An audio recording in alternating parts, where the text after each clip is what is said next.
The fireworks went off early and often last night in the sky before the game, and the same followed shortly after on the field and at the plate in the Interleague Series opener.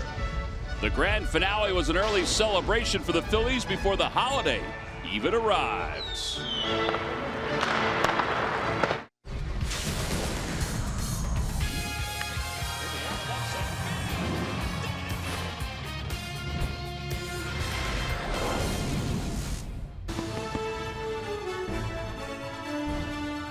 I know you're celebrating the 4th of July with your family, maybe at the beach or at a barbecue, but here in Philadelphia, what better place to celebrate our nation's birthday than here in South Philadelphia, where the Phils get set to wrap up a quick 2-game series against the Baltimore Orioles. Yeah, a lot of red, white, and blue being worn out of the stands today on a very hot day. That little lady's not going to be hot today. She's as cool as you can get. Yes, it is the final game between the Phils and the Orioles. All right, so the current homestand looks like this. The Phils are 5-3. They're only hitting .212, which is basically near their batting average in interleague play, but they're pitching so well. The starters at 3.92 and the bullpen at 3.89. Hi, everybody. I'm Tom McCarthy, along with Ben Davis. Happy 4th of July. We hope you're celebrating and remembering the reasons for our independence here this afternoon. All right, so we get Aaron Nola today, and we're always excited when Aaron pitches. Aaron's 7-0 here at home. It's such an impressive run, and hopefully it continues today. Exactly right. 7-0 with a 1.77 ERA. He loves pitching at Citizens Bank Park, and who wouldn't? His last start, he was outstanding. He continues just to be that guy that the Phillies can lean on every 5th day. He is the ace of this ball club. He is the go-to guy, and he has been dominant with his 3 pitches. The fastball in, out, up, down. The curveball's been great. The changeup has been great. His last start, though, the fastball command was everything for Aaron Nola. He's starting to fall in love with his changeup a lot, and rightfully so. It's a very good pitch. But he got back with his fastball command his last start. It was outstanding. All right, so since the 20th of May, 7 starts, he has a 2.64 ERA. The opposition's batting average against and also the slugging percentage against have really been big keys for Aaron Nola. I mean, look at that. He's only allowed 2 home runs since the 20th of May. So it's a hot day. Hopefully he can stay on fire here this afternoon against the Orioles. Jeffrey Ramirez will be making his 2nd start at his 3rd appearance for the Baltimore Orioles. We'll get to lineups at first pitch when we return. Phillies baseball is brought to you by Xfinity, America's best internet provider, according to speedtest.net. By Toyota. Save on the Toyota Camry, Corolla, RAV4, and Highlander this Independence Day. By Citizens Bank, official bank of the Phils. Visit citizensbank.com. And by Independence Blue Cross. Live fearless. Learn more at ibx.com.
Lights here in the city of Philadelphia certainly make you smile. Brought to you by Cricket Wireless, the Liberty Bell down near Independence Mall. And the salute to veterans ceremony that took place here at Citizens Bank Park, it was fantastic. We saw the 78th Army Band from McGuire. Here are the game day employees who all served. Gary Maddox, the former Phillies outfielder, who served in the Vietnam War. 3 different veterans from World War II.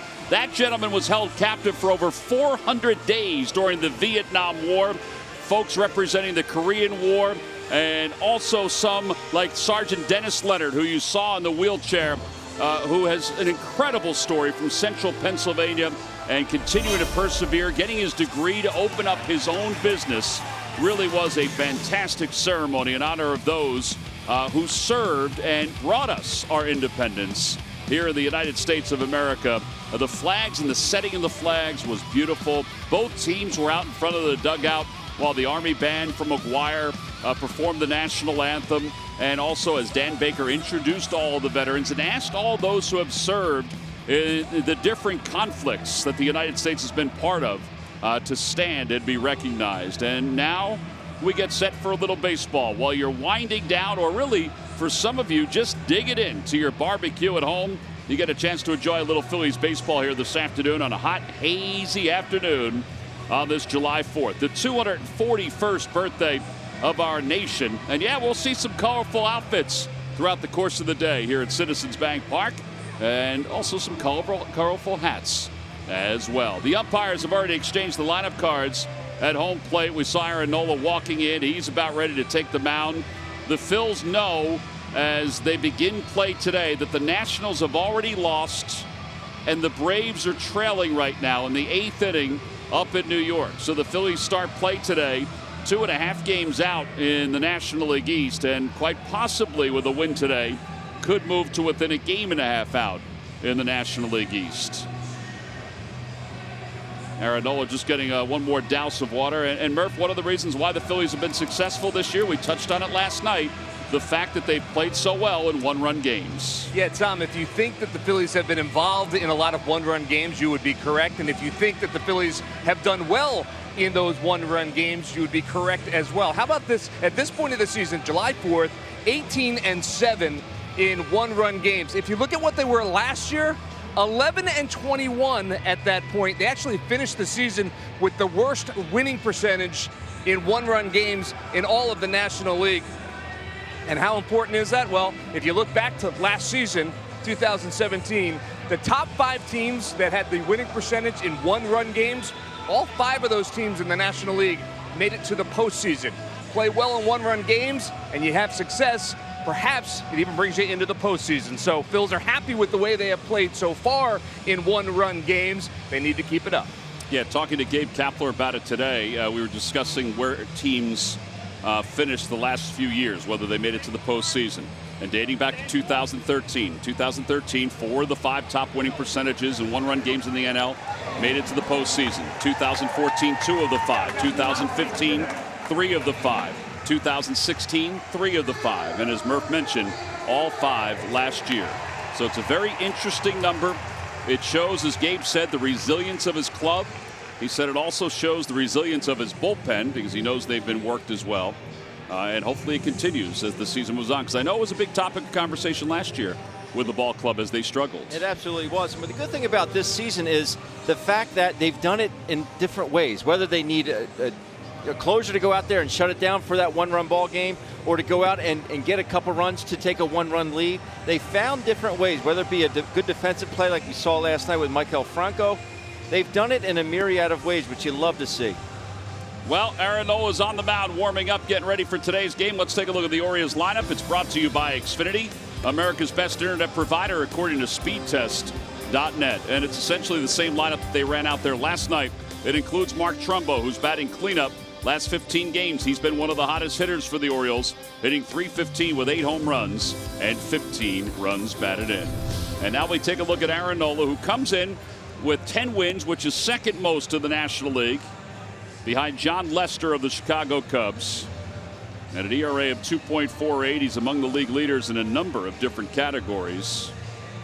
And look at that home record, 7-0 with a 1.77 earned run average. He just has been so good at fastball at 92. He'll sit at him occasionally bump it up to 95 at times, the good curveball, the changeup. Hopefully he continue what he did in his last start with that fastball command. Take a look at Jorge Alfaro, his battery mate, with some really cool looking gear. But that fastball command in his last outing was phenomenal for Aaron Nola. It just really sets up the other pitches. I mean, the curveballs can be overpowering, the changeup, righties and lefties, but as long as he can command that heater, it's going to make the other two pitches that much better. All right, so here we go. Tim Beckham will lead things off. He was 1 for 4 in last night's ball game. Beckham hitting .207 on the year with a home run and 6 runs batted in.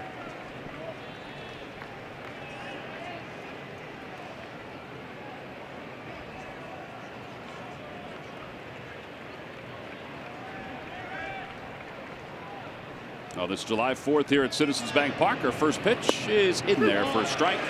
So we're underway, and it's no balls and 1 strike. Beckham picked up last year from the Tampa Bay Rays. Had a career high in home runs last season between the Rays and the Orioles. Banged up a little bit this year. Swing and a miss, 0-2.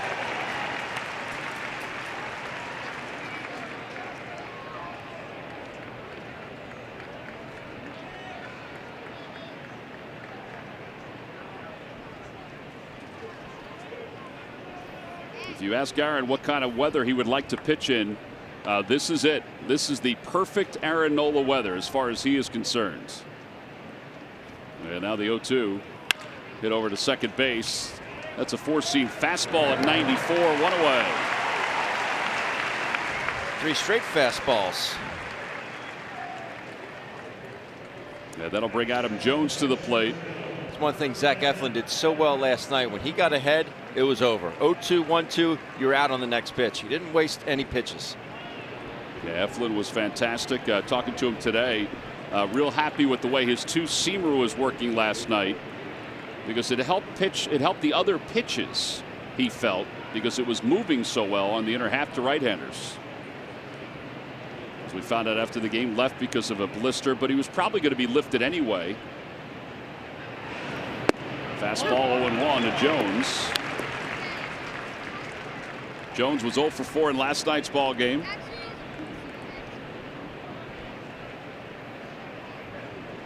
Now 32 years old, former first-round pick by the Seattle Mariners out of San Diego, California.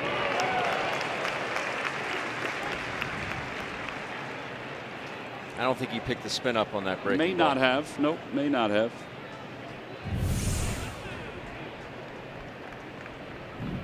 Straight left turn.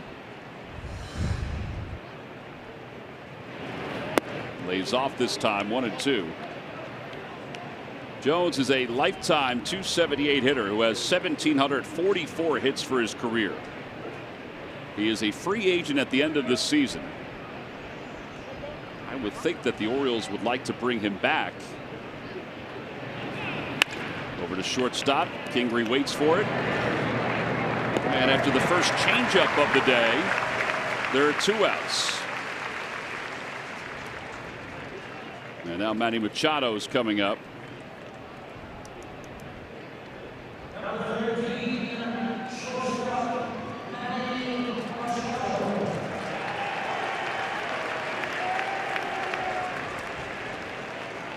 Not as loud a cheer for Machado as last night, but the chants of "We Want Manny" are certainly evident in the background.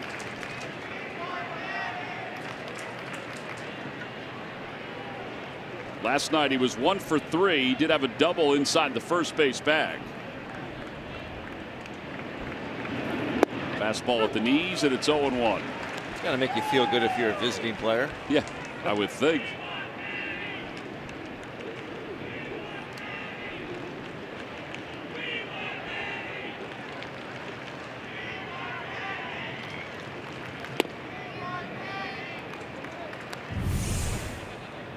Talking to Carlos Santana before the ball game. They were chatting for a little while yesterday during the course of the game.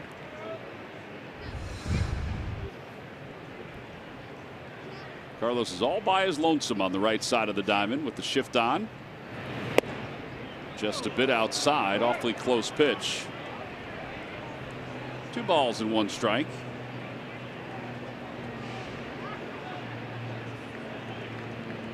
Aaron Nola, 10 or more wins before July 1st. The last guy to do that was Hamels.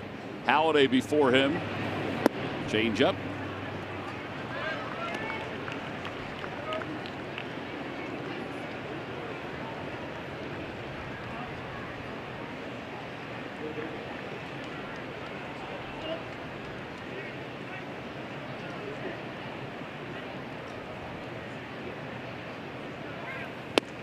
Fastball 3-2.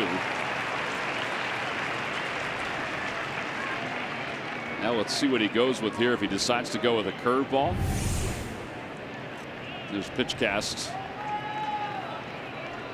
Couldn't ask for a better pitch. 3-1.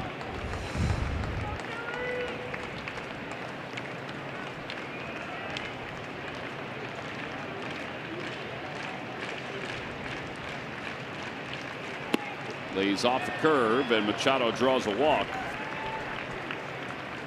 32nd walk issued by Nola. He's talking to himself out on the mound.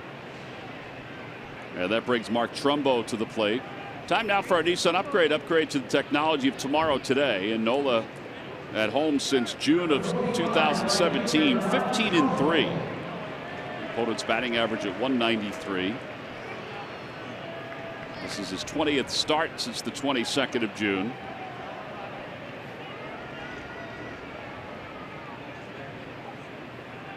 Got to be careful of that first pitch heater to Trumbo. We saw what he did to Zach Eflin. Doesn't mean he can't throw one. He throws a curve, and he went around. So Trumbo was thinking fastball on first pitch.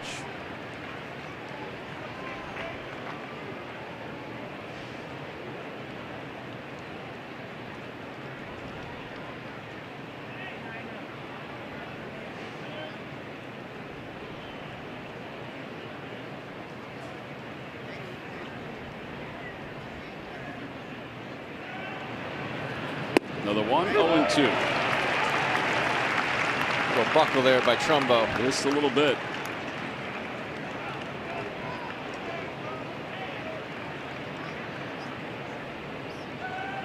Triple up here, T-Mac?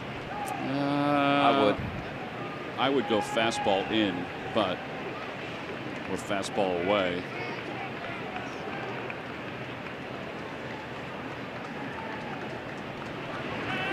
It is a fastball away, and it's 1-2. So now maybe you go curve. Yeah, I mean, you have a ton of options here. I'd have liked to see that 0-2 hook.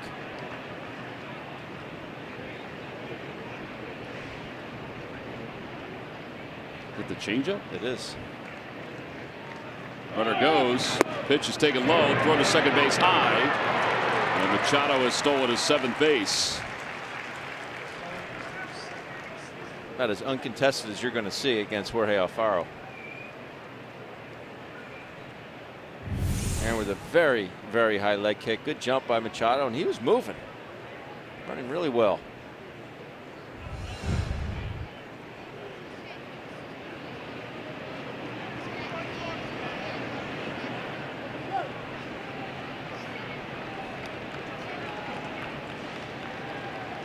So now it's even 2-2.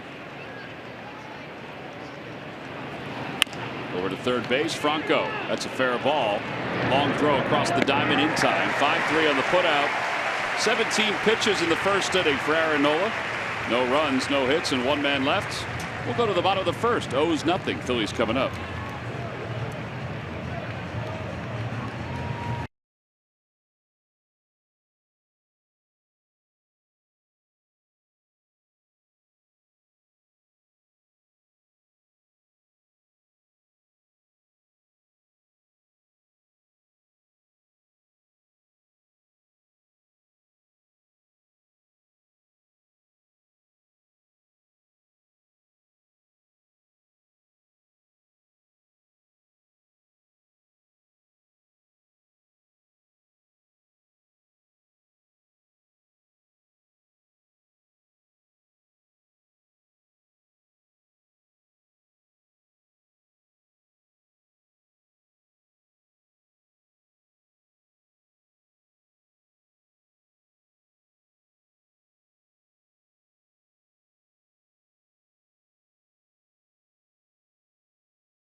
Self ready to lead things off for the Phils.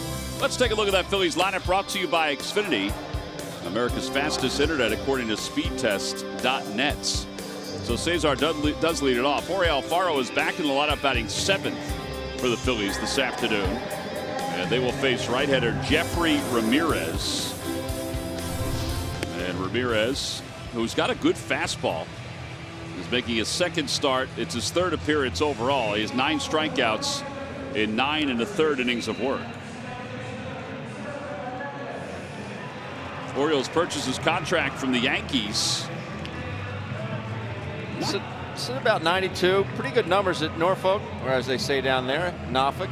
3-5 with a 3.88. 3-pitch pitcher, predominantly fastball, changeup. We'll mix in a slider from time to time. Yeah, fastball has always been good, but even though he's got a good fastball and he's a big fella, he loves his changeup. The first pitch to Cesar is taken on the outside corner, and it's 0-1. Cesar was 0 for 2 last night with a walk and a run scored.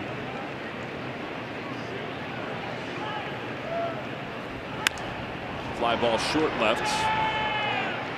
And Cini didn't see it right away. But he'll make the catch for the first out. And that'll bring Rhys Hoskins up.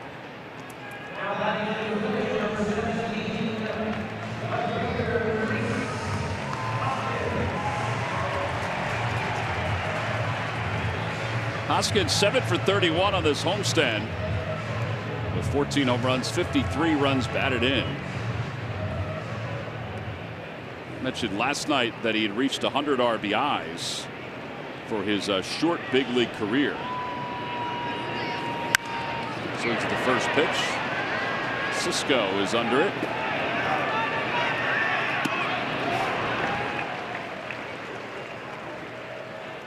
And there are 2 outs, and that'll bring Odubel Herrera up.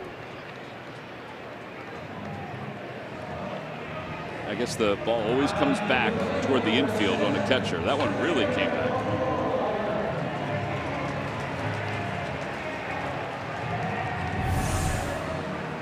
He throws his mask bend, and then he almost stepped on his mask. Getting closer. We've seen umpires catch the mask before in years past.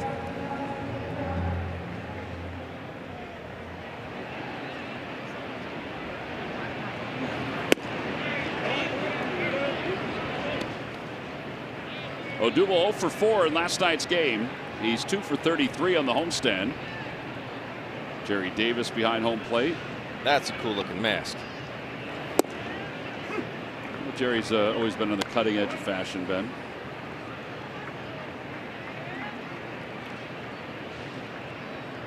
A lot of tape that it took him to put that on there. You think that's tape and not painted? No, I think it's painted.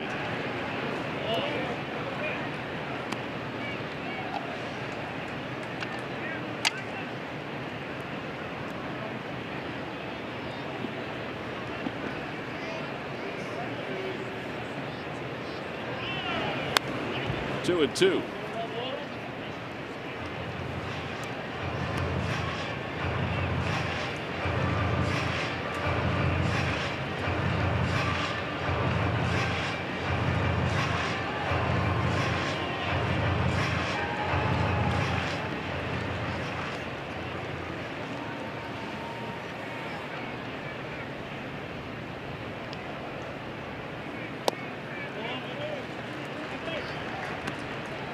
Three balls and 2 strikes. Ramirez last year won 15 games in Double-A with the Trenton Thunder and with the Bowie Bay Sox. Out toward left field. Mancini starts in. Now he goes back. And he makes the catch. He's really interesting on the outfield. Sure is. I thought that ball was going to end up slicing foul. It just kept going straight. 9-pitch bottom of the first. Phillies go down in order. We'll head to the second in a scoreless game.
Baltimore Orioles. We saw Mark Trumbo make the last out in the top of the first inning.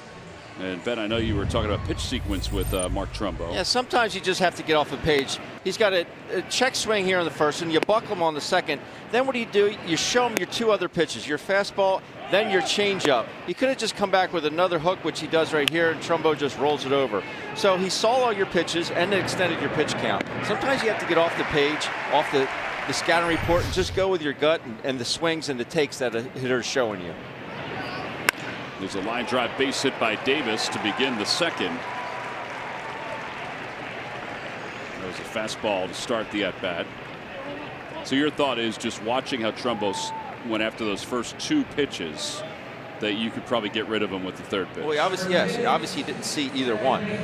You've got a check swing, then you buckle him. You're 0-2, just throw him another one. Save the other two pitches. Now he's seeing your fastball, your changeup, and your curveball. Something he could put away for his next at bat. Jonathan Scope was 1 for 4 in last night's game, hitting here.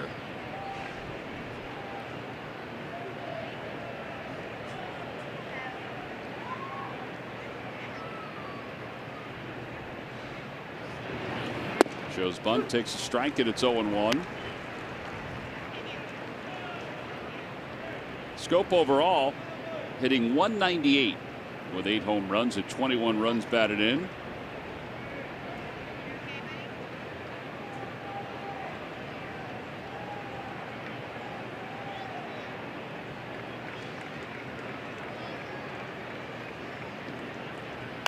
Little cue shot, and Nola's got to play it first. 1-3 on the putout, and that'll bring Trey Mancini to the plate. That's 4 outs recorded, and all 4 are ground outs. Nola's ground ball percentage is close to 52%, which is 8th best in the National League. So he'll strike you out, because we've seen that an uptick in strikeouts this year, but his bread and butter is also getting a lot of ground balls. Which means two things. One, he's able to do both, and we really didn't consider him a strikeout pitcher, but he's turned himself into one. And two, it means that he's working down in the zone. Yeah, I guess we have to realize that the natural evolution of him being a smart pitcher is that he'll figure out a way to get you, even with strikeouts. Kind of like the evolution we're seeing from Zach Eflin. Yeah.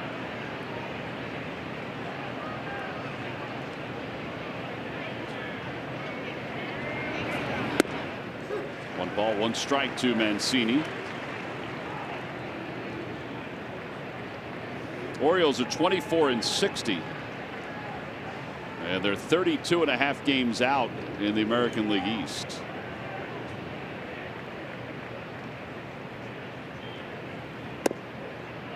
Good spot.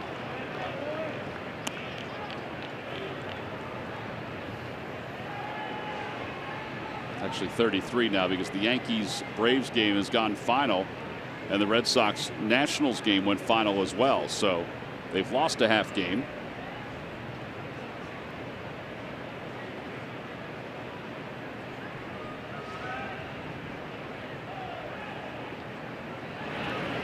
Mancini went around 2-2. We're watching a little bit of that Yankees game. Take a look here. Another check swing on a curveball. The Orioles are really picking it up. You think the Yankees' best bullpen in baseball? Well, I don't feel like their middle of their bullpen is the best, but I think that the end is the best. 7, 8, 9. Robertson, Betances, Aroldis Chapman, Chad Green. But I mean, there's 4 closers right there. Yeah, I mean, what am I missing? 2 guys? You know what I'm saying? Like, right. It is really good. The Red Sox feel like they've got better today.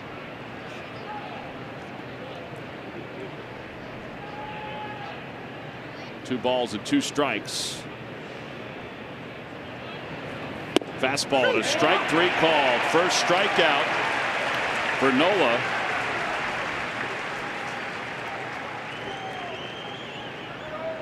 That's just some straight paint right there, T-Mac. So Jorge set up and dots it. I mean, he dots it.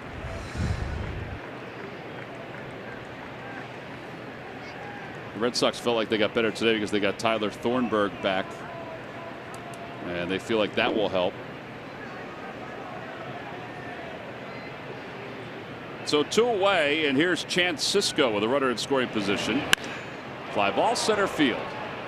And Herrera, who is shaded over toward left center, will get back about a step from the track. That ball actually carried a little farther than it seemed off the bat. No runs, 1 hit, and 1 man left. We'll go to the bottom of the second.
The start of a 3-game series, 2 night games and a day game. The day game is a 12:35 first pitch, and then after the game, it's Nemours Kids Run the Bases. Go to Phillies.com to order your tickets right now. You come on out, you go visit HK's statue, and then we invite you to go out to the Boardwalk Eats area in left field. They've got some great food, and it's appropriate today on the 4th of July to go out to the Boardwalk and maybe get some burgers, some caramel corn. Get a root beer float if you want, Ben. And of course, you can stop by Bull's Barbecue. Rita's is available here at the ballpark, too. I don't know if that young man's enjoying it or not. I can't really tell.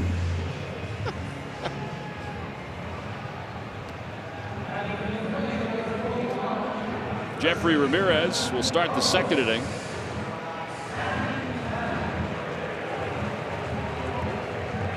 By the time the root beer float gets from Boardwalk Eats up here, how much of it you think is still going to be ice cream? Not a whole lot. Well, if you do get one, you probably won't have the fanatic knock it over sitting next to you like you did when we were in the stands. Very upset about that, T-Mac. Carlos Santana takes outside. Well, you had the orange. No, I had the root beer float. Oh, you had the root beer float. I did. What did I have? I had a root beer float too, didn't I? I think you did, yeah. 2-0 to Santana, who was 1 for 4 last night.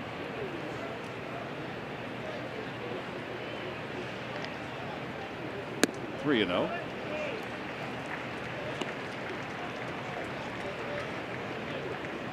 Why does he walk so much? He's just got, it's not only his eye, but it's just, I guess, the way they're pitching him, too. Thinking that there's not anybody of his ability behind him. Yeah. So let's not let him beat us. But the thing is, like, it seems like pitchers miss really badly to him more so than anybody else. Like, when he gets a ball, it's like it's a terrible ball. Like, the first 3 pitches there. First 3 pitches. You know, not even appetizing. McWilliams waiting on deck.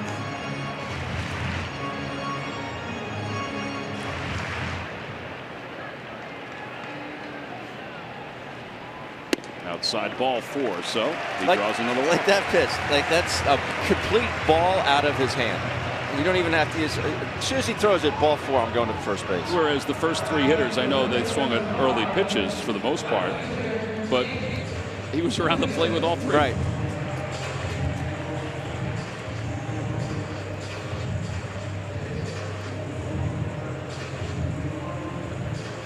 That walk, by the way, for Carlos Santana is his 64th on the season. You know, he led the league, the American League, with 113 in 2014.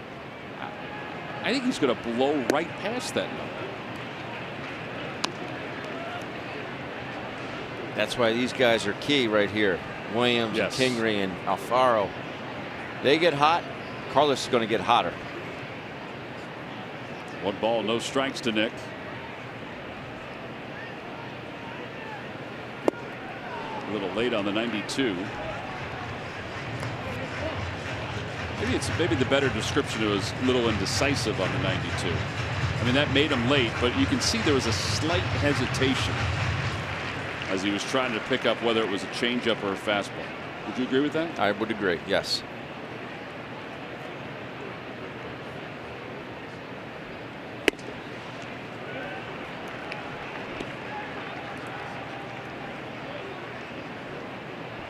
It was almost like he was looking for the changeup, and it wasn't the changeup, right, but it was in the strike zone, so therefore I'll swing, and it's already in the mitt. I concur with that.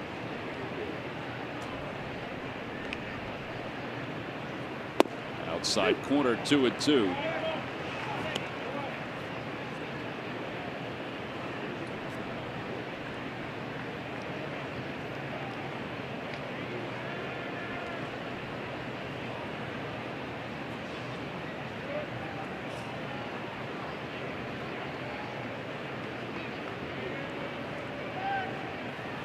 Foul ball, and it remains 2-2.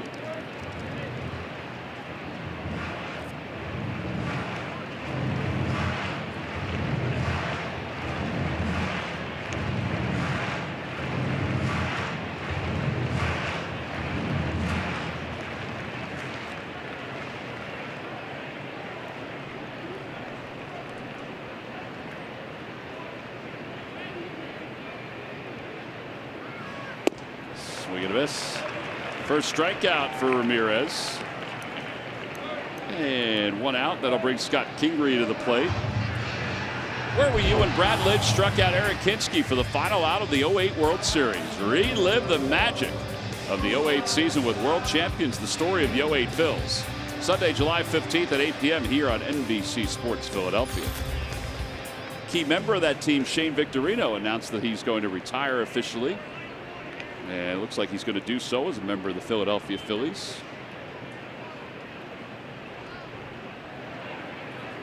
Brett Myers sent out a tweet saying we should all of us that are no longer playing and have retired, we should all officially retire together because we won the 08 World Championship together, so we should all retire together as Phillies. When is a team retires a team? That's right.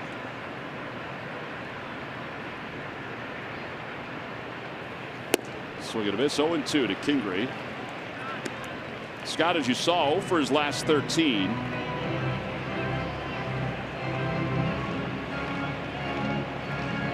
Chatted with Gabe today about last night, late in the game, first and second. Kingery was up, whether he was going to bunt or not. He said, partly because of what we talked about, that he would prefer to try to get a big inning. Swing and a miss. But he said it was also about the speed of Franco and Santana on the base paths. That it would have to be, in his mind, a perfect bunt in order to get those guys to advance. So there was a lot of thought that went into it. He said he wasn't necessarily upset that Sir Anthony had to go back out there in the ninth. He said he probably would have preferred that Sir Anthony went back out there. He said Nishak was warming up if they did break it open. And the pitcher spot came up. Here's Alfaro. He's hit it 5 straight. And he fouls that one back to the Hall of Fame club.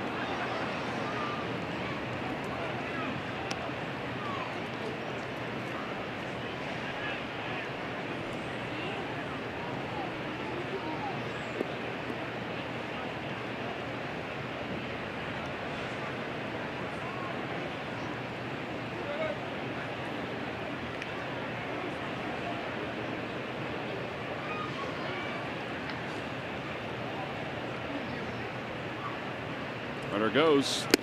Swing and a foul tip. Throw to second base on one hop, and he is out. Throw was right in the base path, and Carlos is retired. 2-4 on the put out. The 11th man that Cisco has thrown out trying to steal. We move to the third. And he scored this game.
Log on to Phillies.com. Go to the fans section for all the information. And please submit your answer on the subject line. The question is, Ben, who was the last Oriole pitcher to win the Cy Young Award? Wow. I thought it was going to be which Oriole pitcher modeled underwear. Well, it might have been they could have both gone together. That's not the right answer.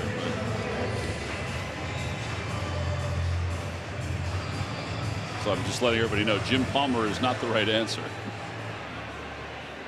Is said pitcher wrong-handed? I don't think so.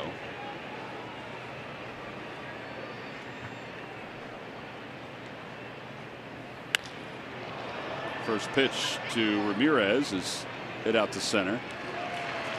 Be able to get Cisco and Ramirez on 2 pitches. Both batters on 2 pitches. Useful. It is very helpful. No, said pitcher is not, I repeat, is not a left-hander.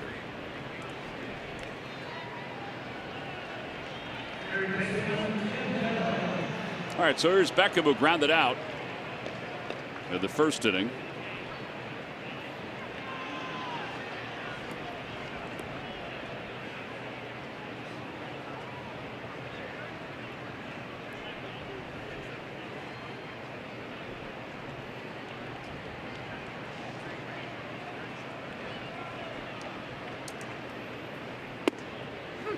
One.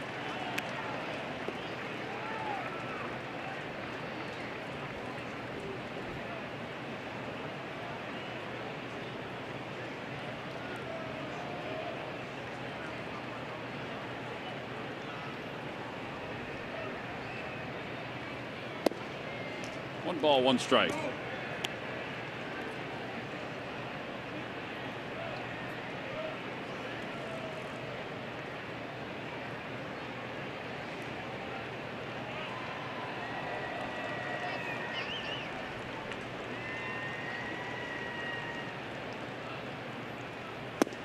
He tried a fastball in.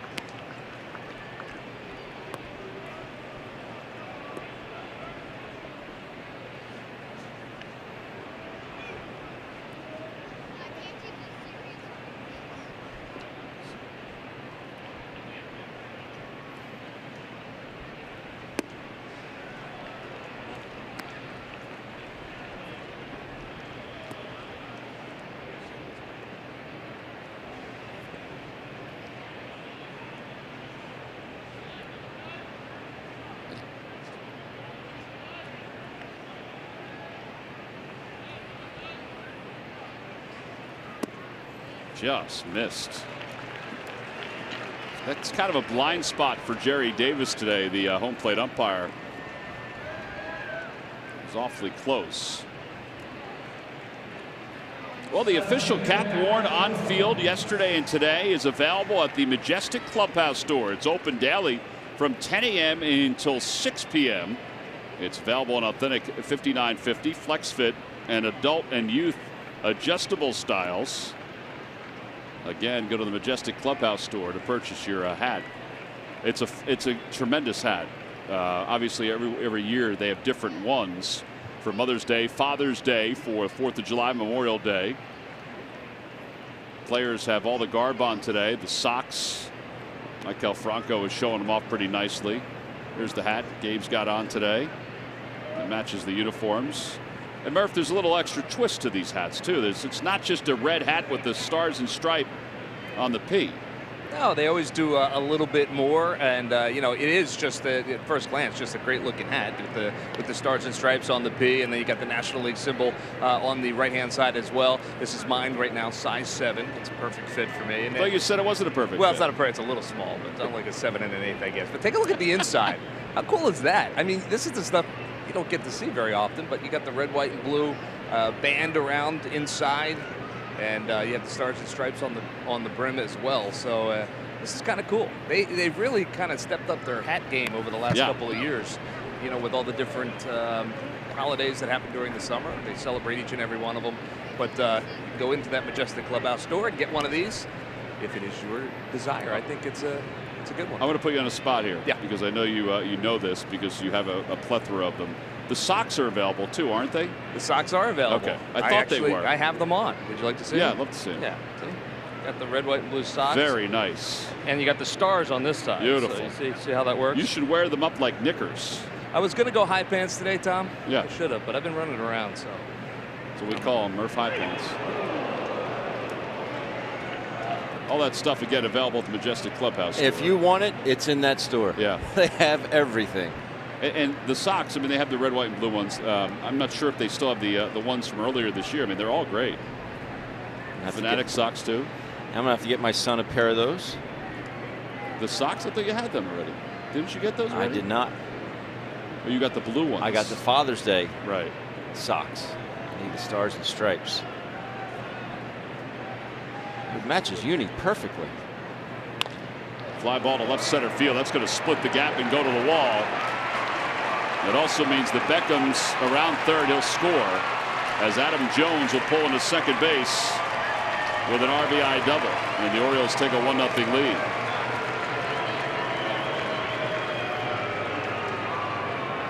Well, the walk comes around to score.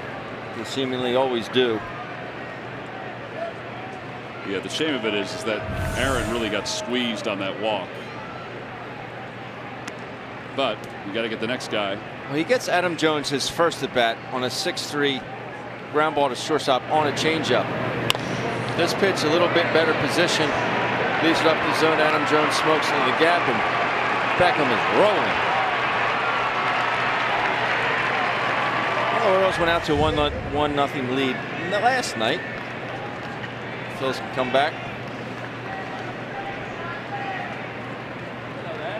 Here's Machado. He walked his first time up.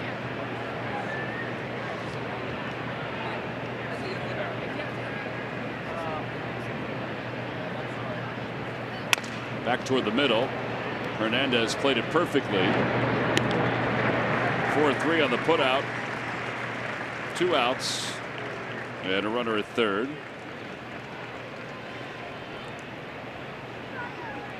Wasn't the best effort to first base, was it? No, he wasn't moving. And here's Mark Trumbo. Trumbo grounded out his first time up.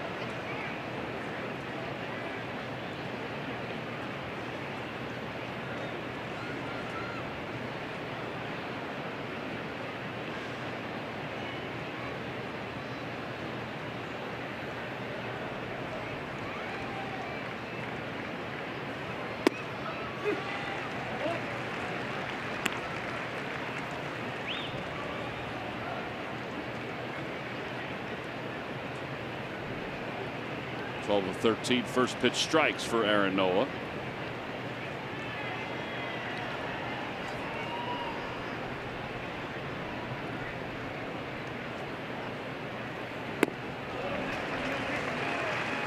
just what you were talking about, Ben. He's just not seeing it. I'm not saying you throw that same pitch.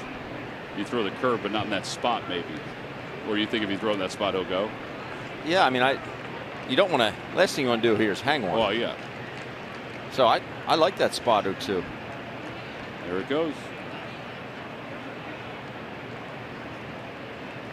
Well, here it comes. 0-2 with a runner at third. Swing and a miss. He got him. You think, Jorge, listen? He must have been watching the telecast, T-Mac. Well, we will allow you to pat yourself on the back on that one. One-run scores. We'll go to the bottom of the third. It's 1-0 Baltimore.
By your local Chevrolet dealers.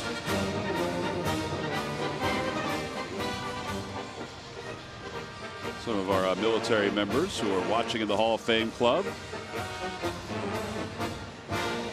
Well, you don't get a prize, but he's very excited about being on TV. What's up, guys?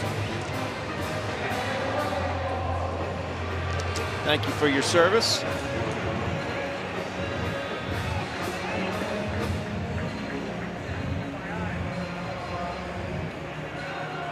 There's Alfaro. He was up when Carlos Santana was thrown out trying to steal to end the inning.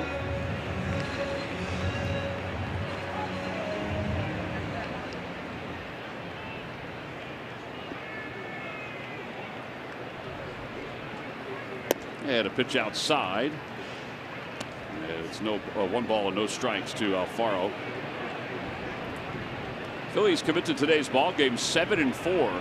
Against the American League, so their interleague schedule or interleague play has been much better this year than in years past. They've hit .217 against the American League and averaged about 4 runs per game. They've walked a lot, but their pitching has been exceptional. Pitching has an ERA of 2.55, and the opposition hitting .213. Wow. I mean. And I know the Yankees hit some balls pretty hard, but that's a really good sign. They do have to go up to Boston and over to Toronto as well. It's a credit to the young pitchers. Phillies interleague and Orioles interleague over the years. Orioles have a 4-game advantage over the Phillies.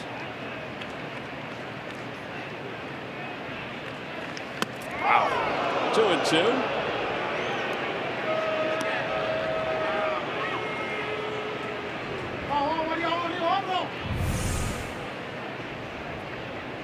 Incoming.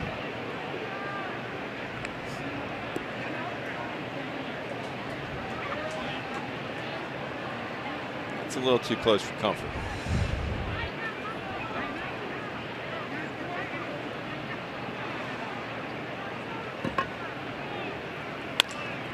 second base.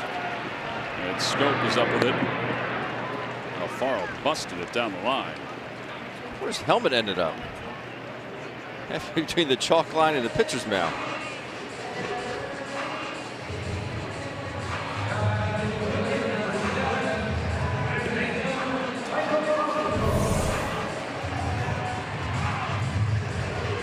He does bust it, doesn't he? Yes, he does.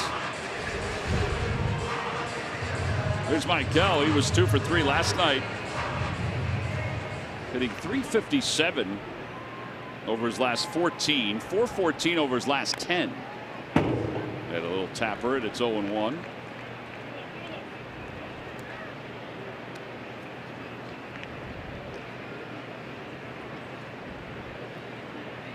A little different shift tonight, isn't it? A little bit. Hit 2 balls up the middle last night. Now they seem to have Jonathan Scope ending up right behind the second base bag. I mean, literally both his hits went to that spot last night. Yeah, and they were over. He was over to the right side. Correct. Fly ball to center field. That was a hanger. Yep. A changeup that just laid up there. And there are 2 outs. Yeah, that'll bring Aaron Nola to the plate. Are you one of the thousands of authentic Phillies fans that stream the team? If not, why not? Download the NBC Sports app and stream the Phils games on the beach, in the backyard, just about anywhere. Maybe out at the farm. And you'll always be connected with your Phils.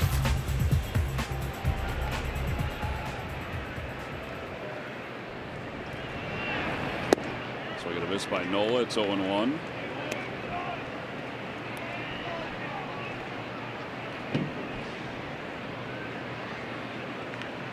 Then it's gotten a little cloudy. Yes, it has.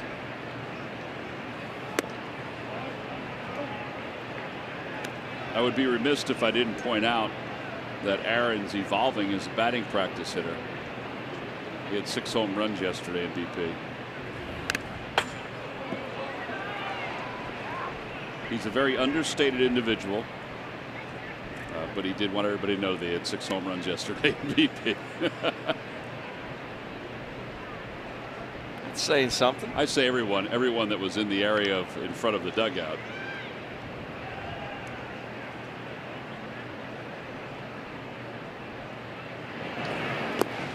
Two and two. He was telling JJ in front of the dugout yesterday about it. Any more to right field? That I do not know. Well, I'm sure he did. He's a batting practice home run hitter. He'll go all field. He's accomplished now? Yes. Yeah, I used to hit 6 out in BP too. Yeah, down looking on strikes. 3 strikeouts for Ramirez. He's 1 time through the order without allowing a hit. We'll go to the 4th. It's a 1-0 Orioles lead.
By sharing a photo or video with hashtag #HatsOffForHeroes. For each post, T-Mobile will donate $1 to support veterans.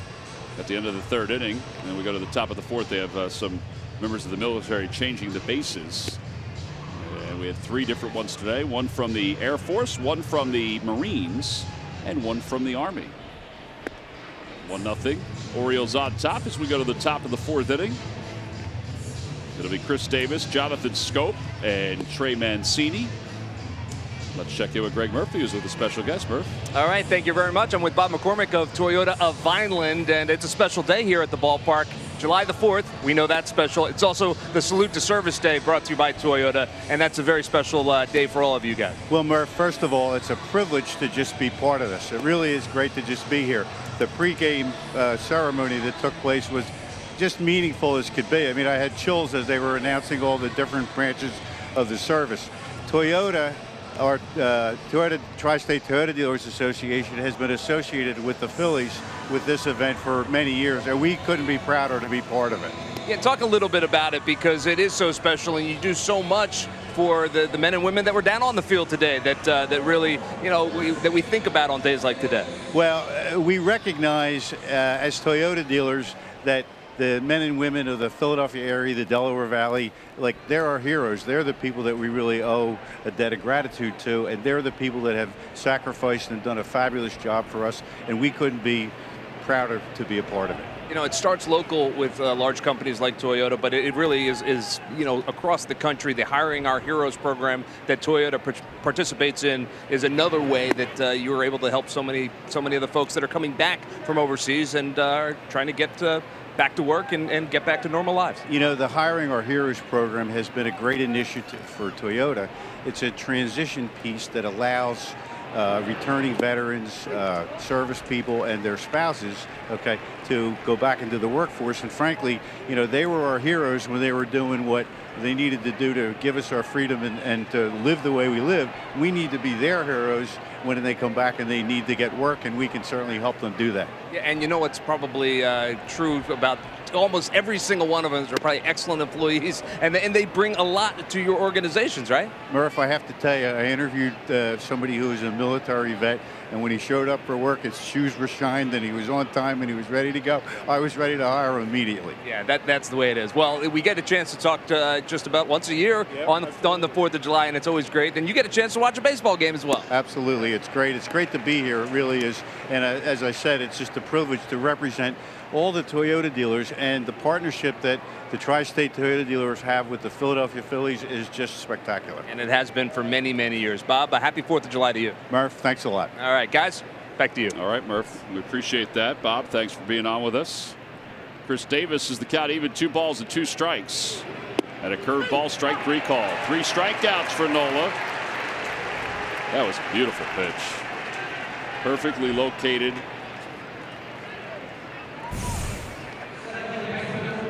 The grip just catches the back door.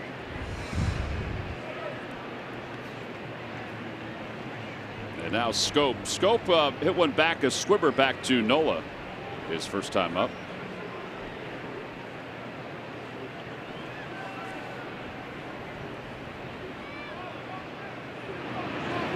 Curveball, 0-1.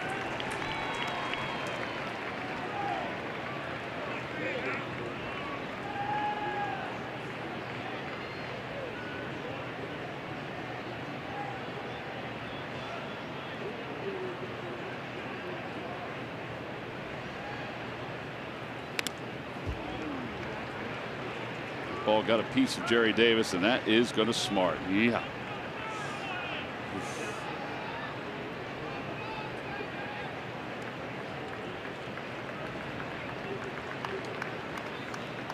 Wow. He's taken quite a few of these in his career. Veteran umpire. Oh, yeah.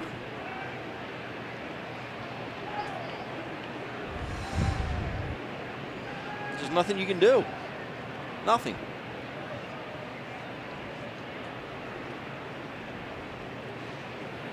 Pulled that one down the left field line. Scope's thinking 2. Hoskins gets to it and kicks it. That Scope would have been at second base anyway, I think. So 12th double of the year for Jonathan Scope. And the second extra base hit of the day. for the Orioles. Not Aaron's best 0-2 pitch. Just a hanger here. Take a look at pitch cast. Aaron knows it.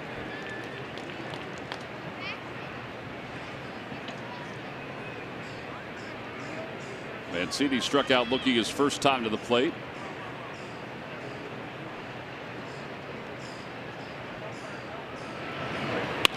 Ground ball to shortstop, backhanded by Kingery. Nice play.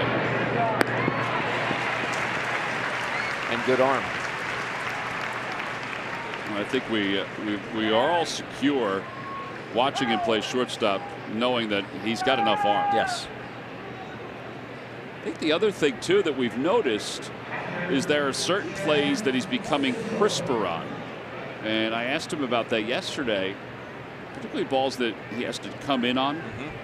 And I said, you know, how much of that is you're working on it? And he said, well, a lot of it's working on it. He said, but also it's seeing it more and more in the game. And he said the chance to see it more and more in the game has been very helpful. To be able to have that in your mind on how you should do it. Ow. Cisco's hit by the pitch. And that'll bring Ramirez up.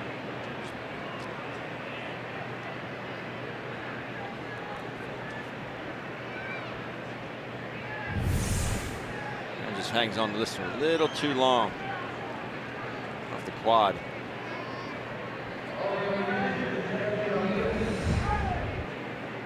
I would agree with you that certain plays, especially the slower rollers towards him, he's doing a better job of getting around the ball and coming through it.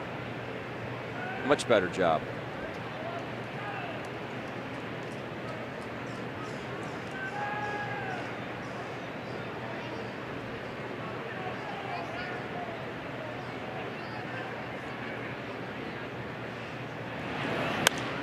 Fouls it off, and it's 0-1.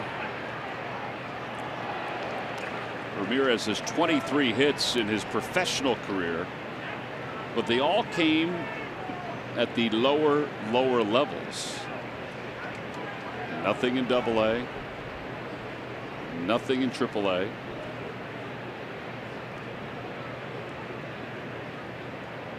That's because he was originally with the Arizona Diamondbacks when the Yankees took him in the Rule 5, the minor league portion of the Rule 5 draft. Lower levels are not going to teach you that curveball or how to stay on it, I guess, as a pitcher.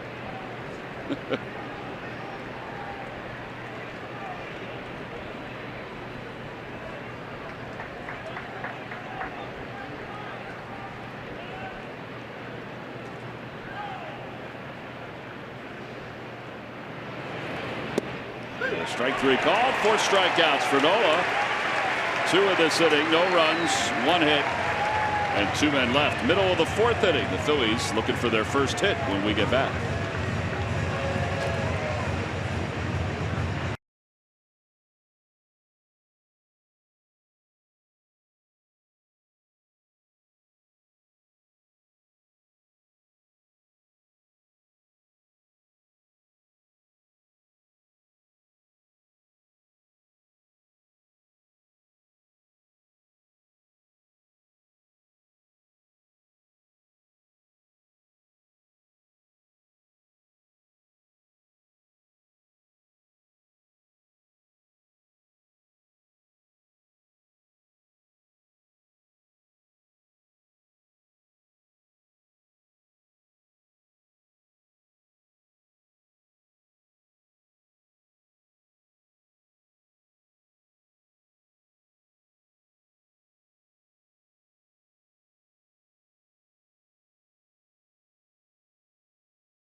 Check out every new Ford car, truck, and SUV crossover at buyfordnow.com today.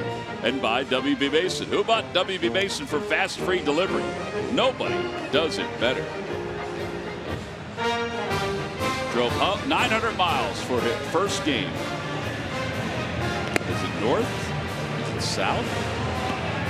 Is it west?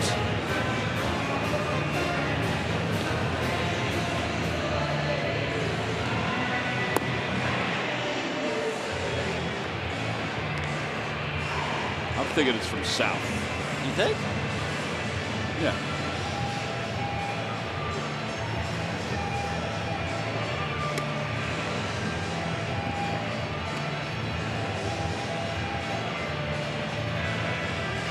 Cesar Hernandez set to lead things off.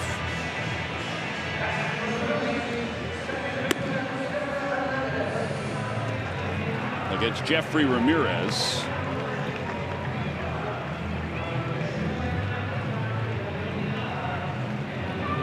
Ramirez has not a lot of hits so far. He allowed just the one base runner. Carlos Santana on the walk, but he ended up getting thrown out trying to steal.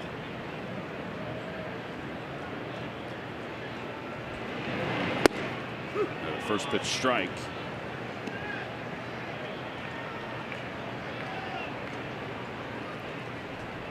Carlos 0 for his last 10. Upstairs.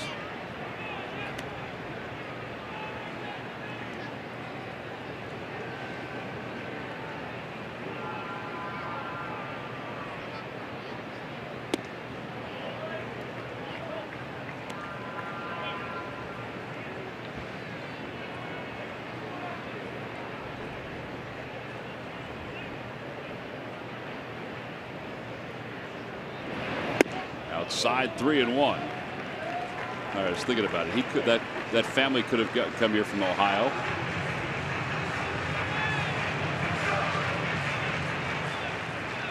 What do you think? In visiting family? Maybe.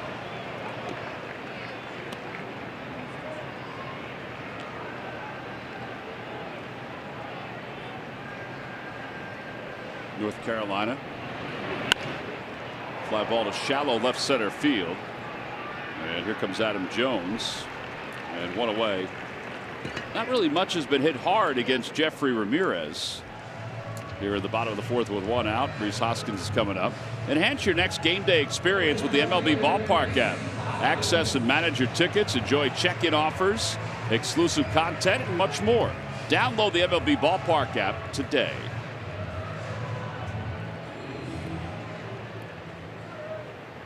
You think they know they're on TV? No. Let's get a hop. Reese lifts it into shallow left. Machado goes out. Mancini comes in. There are 2 outs. There are 2 quick outs. It's kind of like the first part of the game.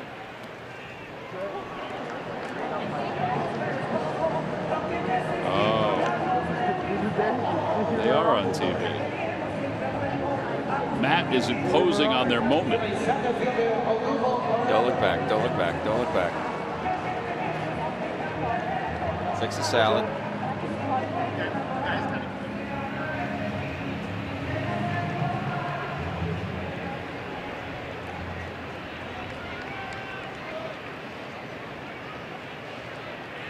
Odubel has flied out to left field. This one he pulls to right field, but it pulls right at Trumbo, right off the end of the bat. And it's a 1-2-3 fourth inning. 8 pitches for Ramirez here in the fourth. We've completed 4. The Phils still do not have a hit. We'll go to the 5th. The Orioles up 1-0.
or medical field, HP's page-wide technology offers the best of cost of ownership in class. And your dedicated WB Mason driver will deliver your printer wherever you want. Nobody beats WB on HP.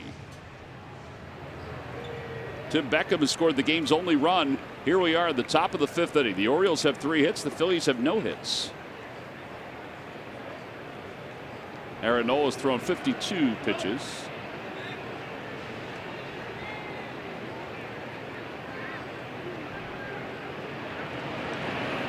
On the outside corner, it's 0-1.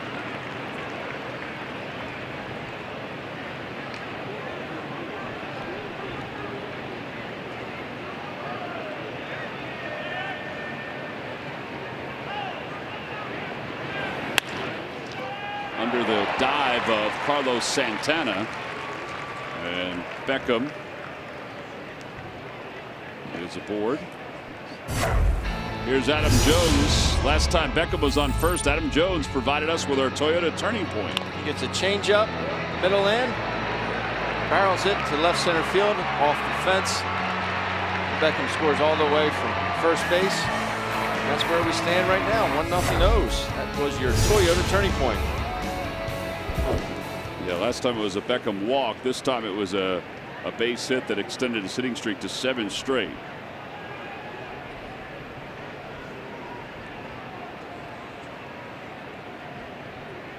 Jones's RBI, by the way, was his 33rd.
Balls and 2 strikes to Jones.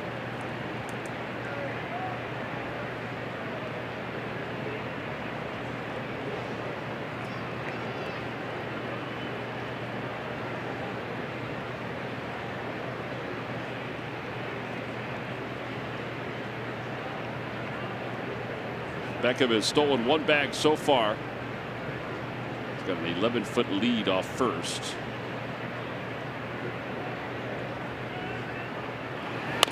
Over toward first base, a foul ball.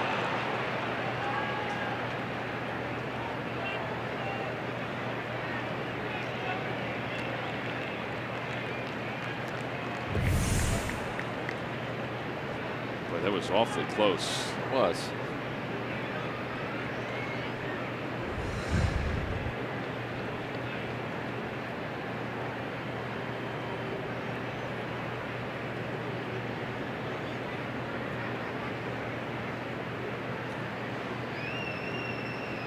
Adam Jones, one of those guys that just gets it. Very involved in the community, charities. Since day one, I mean, he's been out there in the Baltimore area, helping tons of people out. It's a great, great guy. Always happy to see you. Just read a story where he just purchased Cal Ripken's place. A huge plot of land. I used to play basketball there. Well, maybe if you befriended Adam Jones, you can go back and play basketball there. It's indoor gym. I think they want to re-sign him to an extension. I don't know what Dan Duquette wants to do definitively, but he doesn't always fit the sabermetric numbers. You know, his on-base percentage isn't overly high. But I would think that the Orioles want to sign him.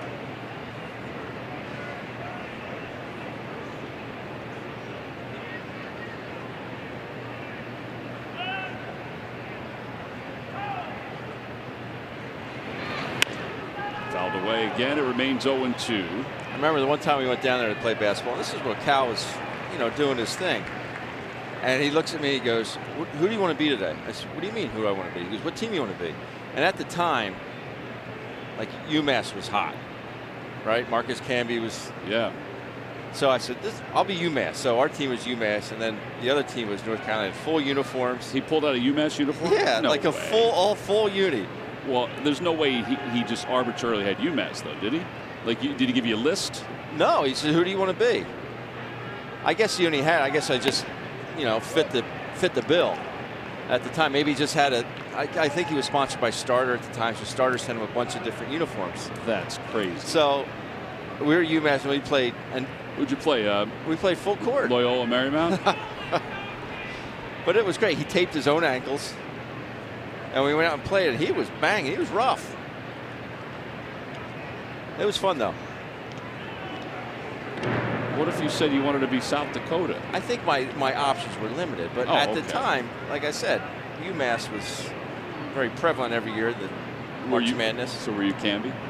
I forget who it was. Were you Atlantic City superstar Lou Rowe?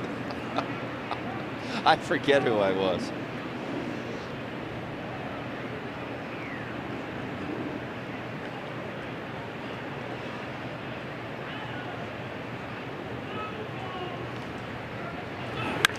Another one fouled off to the right. It remains 1-2.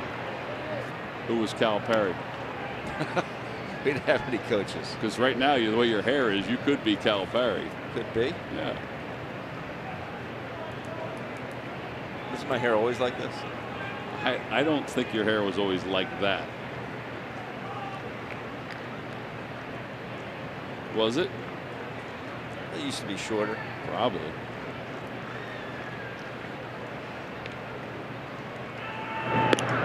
Keep an eye on Beckham over at first.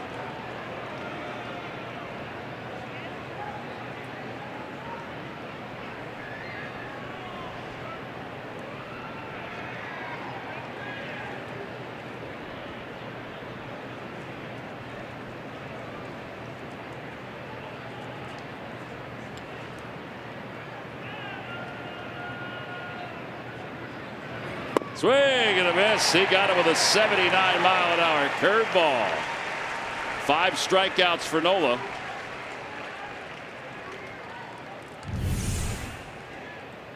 Well, it was a battle here against Jones. Now he's able to make the tilt on that breaking ball. Sometimes it goes straight down like that one did. Sometimes he has more lateral movement.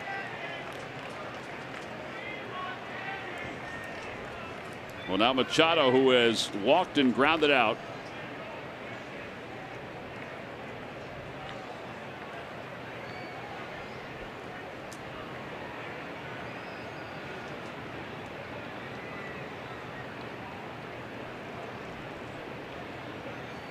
Curveball, and it's 0-1.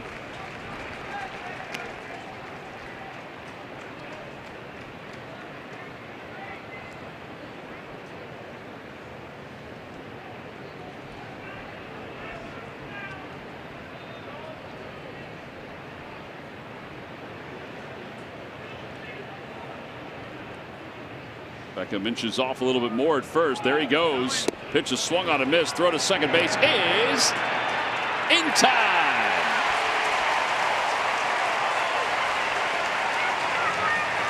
El Ocho. That is the 17th base runner that Alfaro has thrown out trying to steal this year.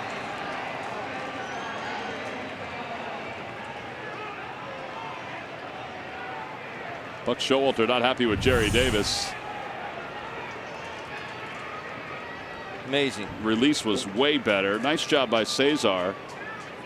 He got his back. It may have looked like he swept him, but right there, he's got him. So 2-4 on the putout. Buck Showalter was not happy with Jerry Davis because Jerry was set to resume the game and Buck was still taking a peek at it. Where John Russell was. Another outstanding throw, and that throw is hard. Machado swings, so you got to make sure you don't get catcher's interference. You have to sit back. It was a breaking ball, which makes you sit back even longer. and then to go throw a seed to second base. They're the toughest ones to throw on. But he executed that perfectly to Jorge Alfaro. He's been around 90 miles per hour with his throws in that general neighborhood all year long. Off the hands, down the right field line, and I'll go foul.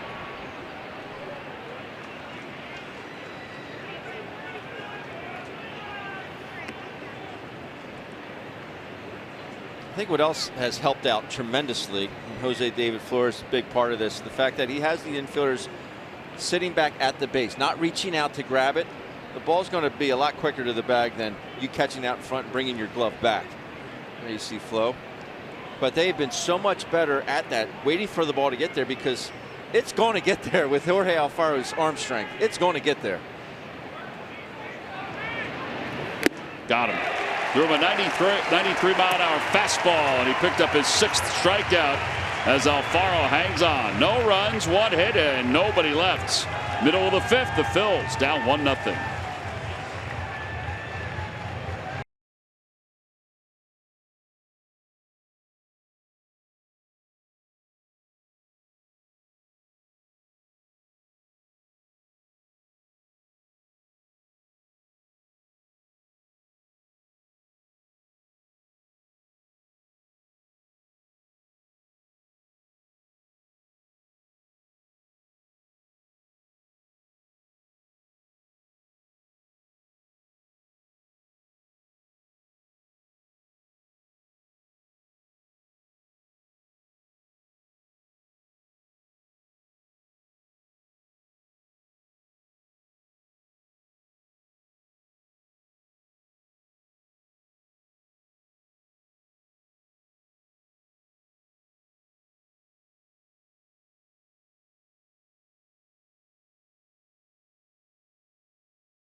Minor league report. Citizens Bank, the official bank of the Phils.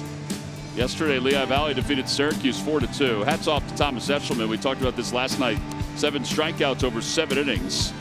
Reading defeated Hartford 7-1. Franklin Quilome 7 innings and 6 strikeouts. Jose Pujols had another home run for Clearwater in a 3-2 win over Lakeland. And Lakewood lost to Delmarva 5-2.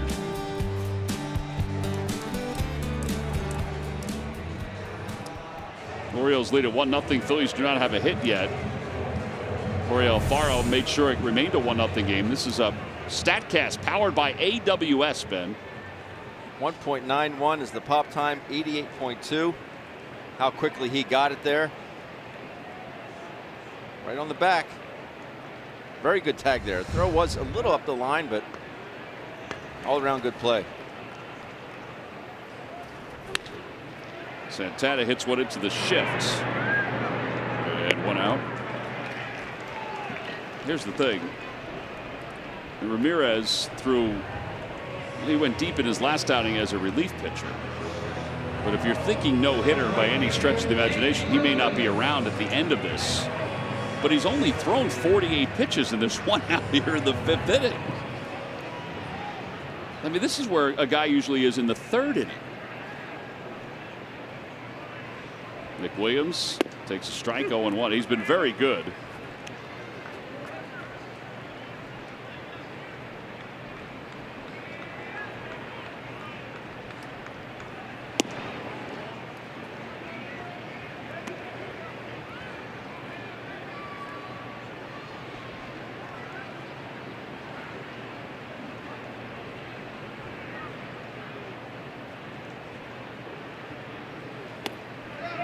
Inside, did he go? Yes, he did. 1-2.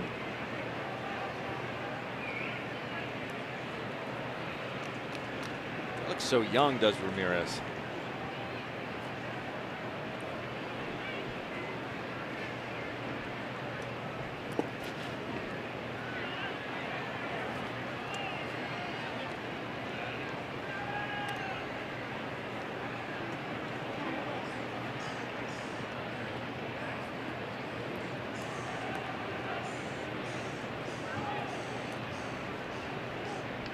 Love the Phillies, love ice cream.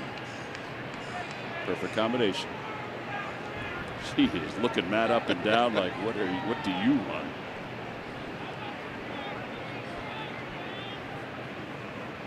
Can I eat my ice cream in peace?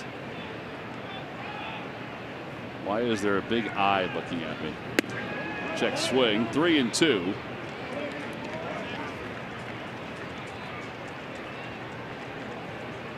I think he's got to throw another fastball here. He struck Nick out. The fastball is first at bat. And had some really tardy swings. There it is. All 4. Second base runner for the Phillies. Second walk for the Phils. Scott Kingery's coming up. Murph, what do you got, buddy? Well, you were trying to figure out where that family who drove 900 miles to be here at Citizens Bank Park on July the 4th, where they were from. Yep. I know the answer. Then I was wondering if you want to take one final guess, and I'll let you know. I'm going to say Alabama or Southern Georgia. Okay. Ben? I'm going to say somewhere in the Midwest, maybe Nebraska. All right, Ben, you were closer. Because they're from Rockville, Illinois. Rockville, Illinois. I was going to say Chicago. Yeah, but you did. I do know, but I didn't. Yeah. So they were, I saw them yesterday when I pulled into the ballpark. They were here for last night's game. Right. And I got a chance to talk to them briefly at that point, and then ran into them in the second inning too. So enjoying the ball game. Rockville, Illinois. There you have it. Rockville. Did you ask them why they're Philly fans? I didn't think I needed to. Why wouldn't they be? That's true. Most people from Rockville, Illinois are Philly fans. Rockford. Is it Rockford or Rockville? Yeah. Oh, well, there are. I said it with such authority. Rockville, it's Rockford, Illinois. Okay, because there's both. Yeah, I know. Okay. So they're Peaches fans. Rockford Peaches. They're the Rockford Peaches fan, and they're Phillies fans. Right. They go hand in hand. That's right. All right. Okay, carry on. Thank you, Murph. Yep. Population 147,651. In Rockford or Rockville? That's in Rockford. But that was back in 2016. I think we need to update the census there. Rockford Peaches played in the Women's Professional Baseball League from 1943 to 1954. The All-American Girls Professional Baseball League. Dottie Henson. Right. And a base hit to left field, the first hit of the day for the Phils. It may be an extra base hit as Williams goes to third, Kingery to second. That ends an 0 for 14 for Scotty. It gives the Phils 2 in scoring position with 1 out here in the 5th. Woo. Oh, we got that taken care of. Now let's go to work. We figured out where that family was from, and Scott Kingery got the first hit for the Phils. It's a change-up down. Scotty stays on it. Nick knows it's down. I think if that ball makes it to the fence, Nick scores easily, but slightly off the end of the bat.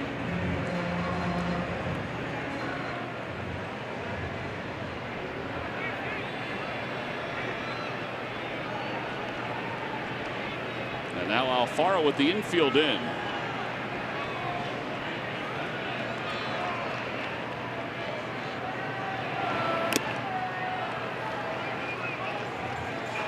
This is where you take what they'll give you. A lot of green out there. Stay up the middle, short and sweet.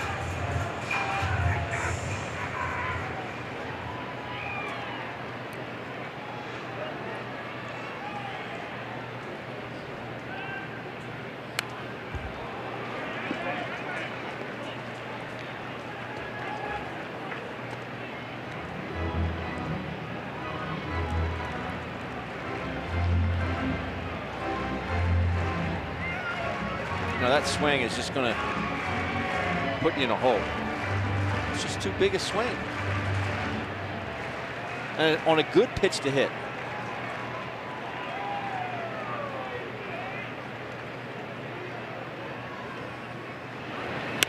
Over to the right side and under the glove of Davis. How about that? 2 runs Twins are going to score. Alfaro to second, and he's there sliding. I don't know how it's going to be scored, T-Mac, but Chris Davis looking down at the dirt like he got a bad hop. I don't think he got it hop. But you put it in play, you never know what could happen. Jorge down the count 0-2, just flicks at it, and we're going to call it E3. Play work from the ground up. Ball just stays down.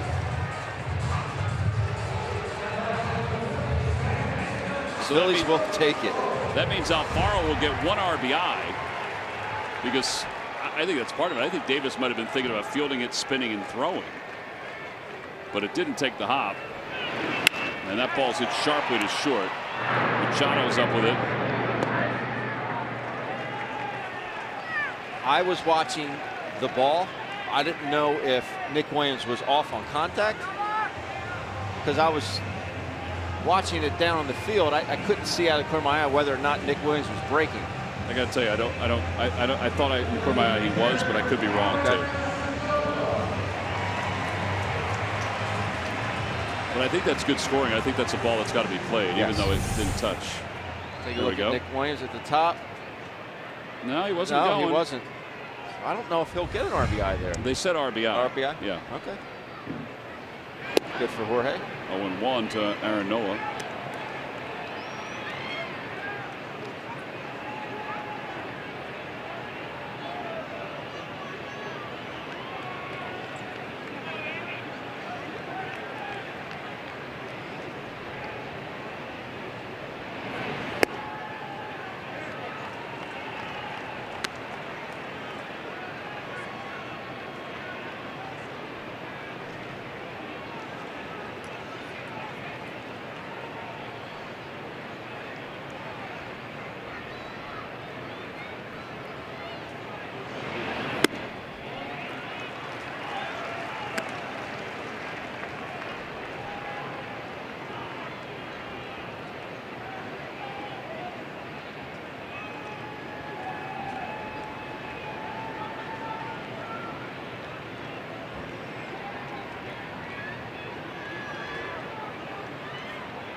Nola swinging a miss, 2-2.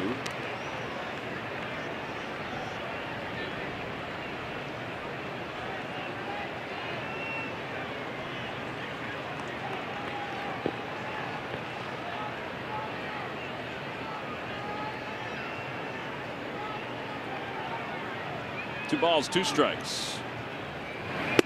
And Nola strikes out. And that wraps up this 5th inning. The Phillies, though, get their first hit, their first run. They scored 2 on this misplay by Chris Davis. Whoop. And they take a 2-1 lead as we go to the 6th inning.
The week completed the month of June on an upswing, and Reese heads into the middle of the summer coming off his most productive month since last August.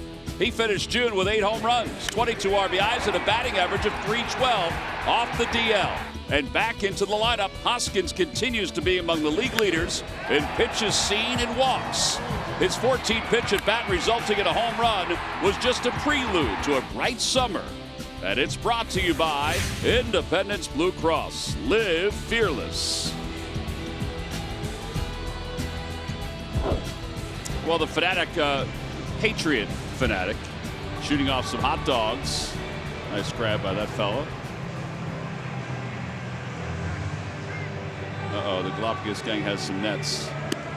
Sid, I don't think Sid's in the right position to grab it. Is that the net you caught your hot dog with? I think it is the net I caught my hot dog with. It's universal. Phillies fantasy camp is open for business this year. That's right, 5 days, 4 nights in January. 3 different experiences to choose from. You can be a fan, a player, or a general manager. Call 610-520-3400. Don't forget, Mickey Morandini, I believe, is still the commissioner. He'll be there. Charlie Manuel will be there as well. It's at the Carpenter Complex in Clearwater, Florida. Flashback to 2000. Oh, yeah, here we go. Here we go. Yeah, it does look like the same net. Same one.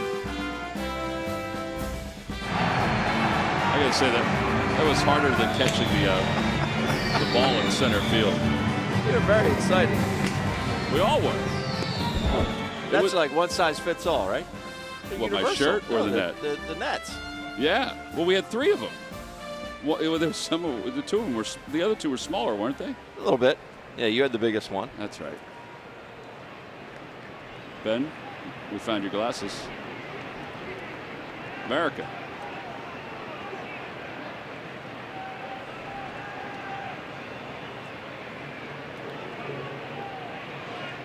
Here's Mark Trumbo to lead it off. He's 0 for 2.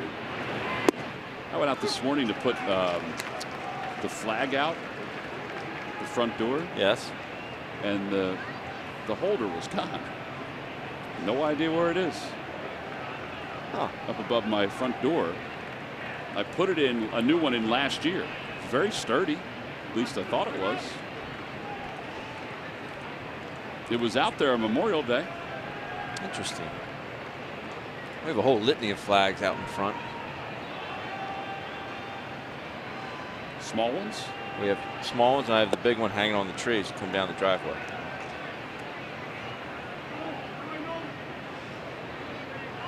One ball and 1 strike.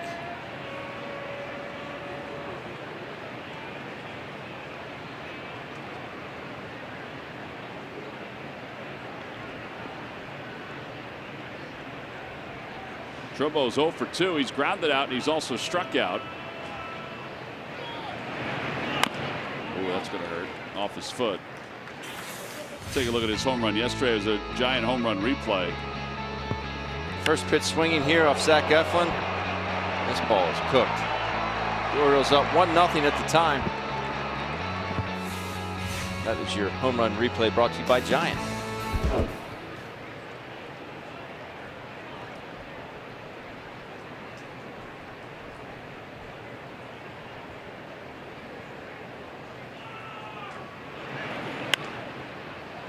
Got him with another breaking ball out to shallow right center field. O'Dougall, boy, he was motoring, wasn't he? It was. And 1 out.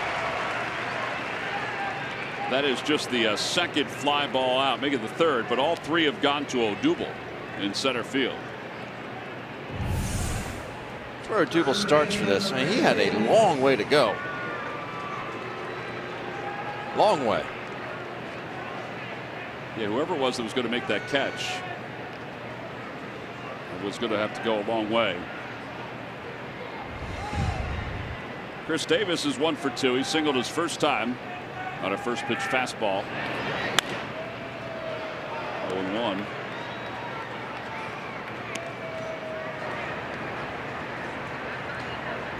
O'Dougall had to go 112 feet to grab that baseball. Hess warming up in the bullpen. He started last time, and Ramirez pitched after him. And Buck Showalter kind of alluded to the fact that today it would be the other way around.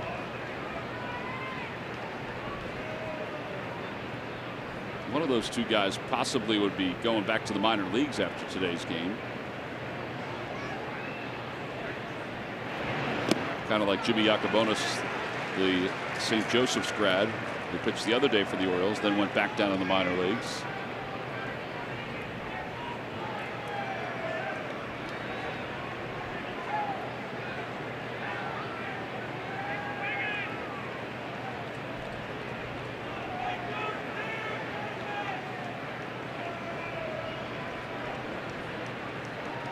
One ball and 2 strikes to Chris Davis. Got him. 7 strikeouts.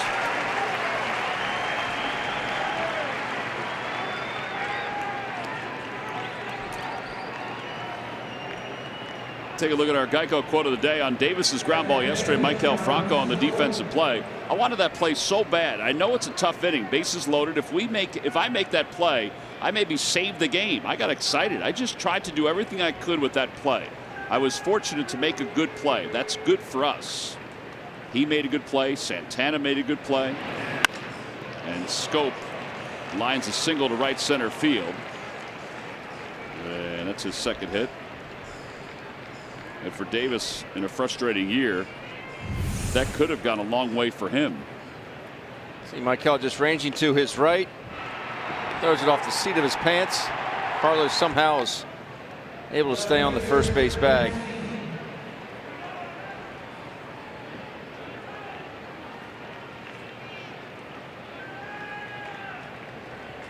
And now Mancini, he's 0 for 2. He has struck out, grounded out.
Inside.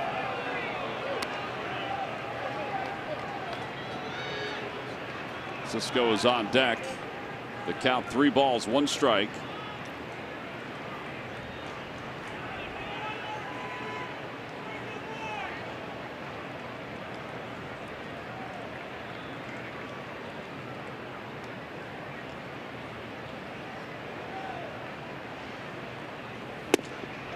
Beautiful placement on that pitch.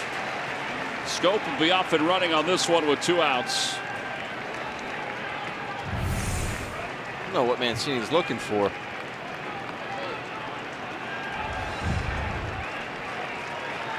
Could be aggressive. That a count? No, Aaron doesn't want to walk you.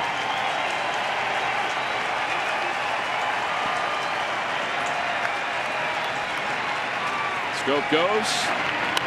Fastball fouled. It remains 3-2.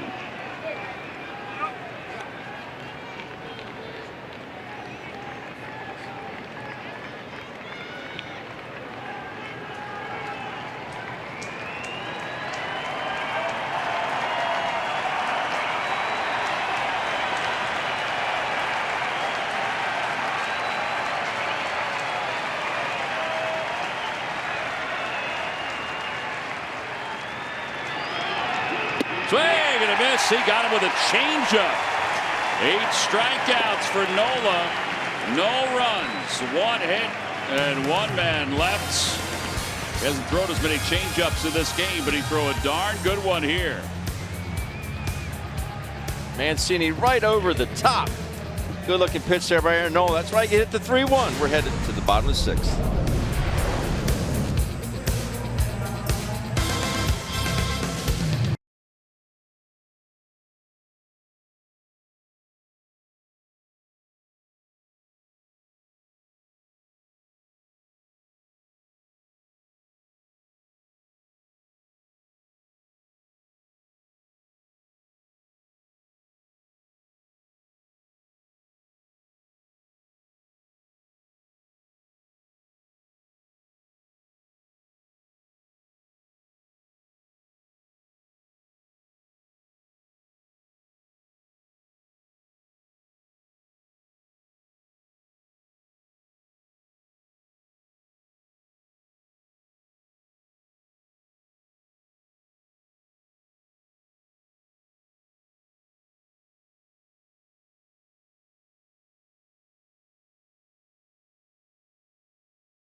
Heard your local Del Val Honda dealer. Visit DelValHondaDealers.com. And by Jefferson Health. Call 800-JEFF now or visit jeffersonhealth.org. Bottom of the 6th inning. Phillies 2, Orioles 1. Joey Rickard will take over in left field as part of a double switch. David Hess comes on to pitch.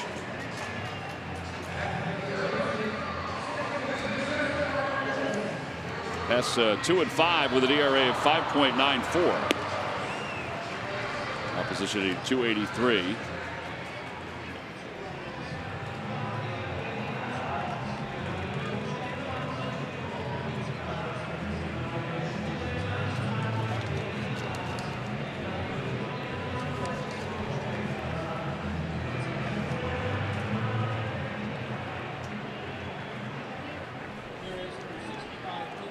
David Hess, fastball 91-94, slider 78-81, changeup 82-85, and a curveball 70-73.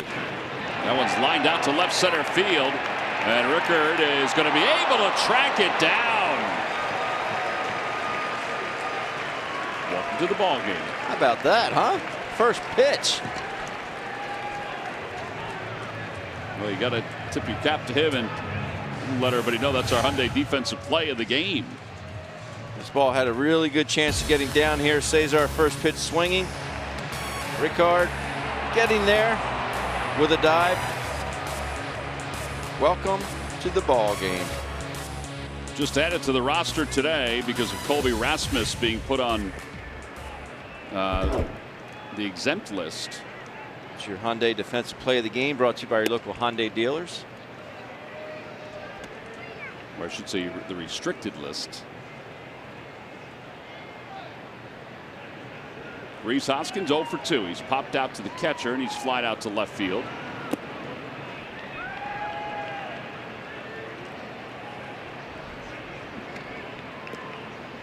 Rhys is on pace for a 100 RBI season since he made his major league debut on the 10th of August last year. His 101 RBIs are second in all of baseball, behind J.D. Martinez. J.D. Martinez at 120 and Rhys at 101. I think that's saying an awful lot that he's been that productive. Plus he missed 10 games or 10 days because he was on the disabled list.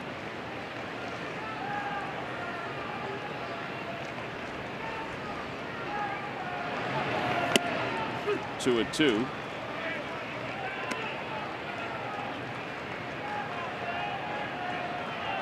Also, since that time, Rhys has seen more pitches per plate appearance than anybody in Major League Baseball. Averaging 4.53 per plate appearance. as he lines one softly to Machado for the second out. Now that brings Odubel Herrera to the plate. He's been excellent. He sure has.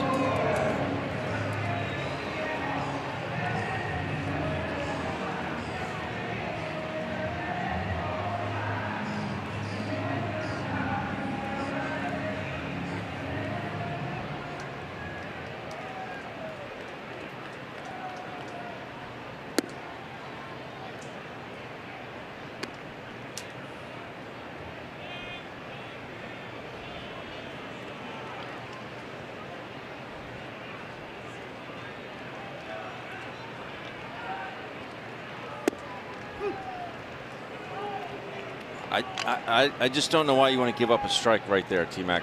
1-0 count. You get a fastball right there. I mean, he's deciding whether or not he's going to swing before it's even released.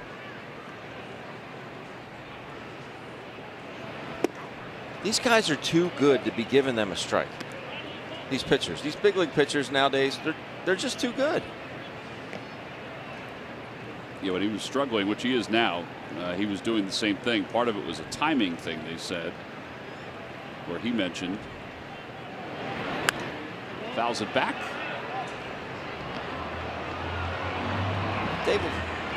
David Hess, I mean, there's nothing, he's out of the windup. There's nothing that he's going to get tricked with. He's going to repeat his delivery out there. It's not like he's Johnny Cueto. Right.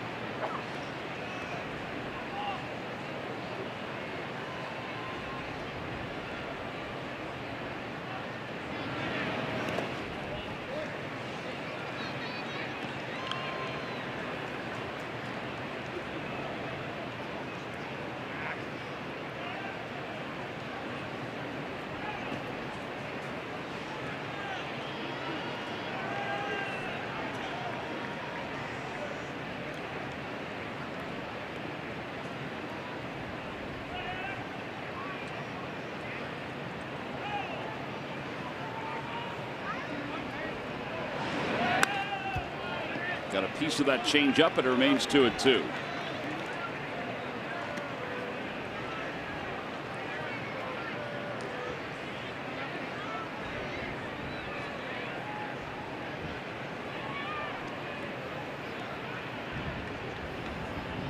What Cisco goes with here. This ball away.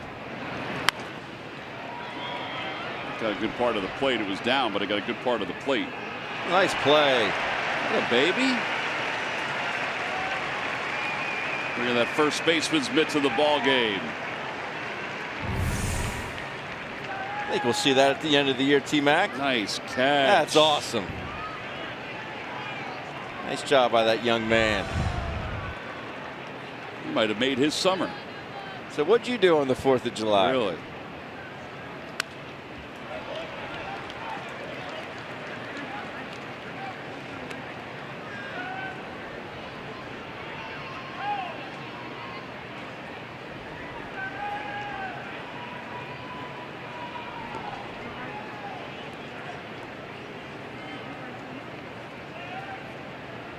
Fastball in.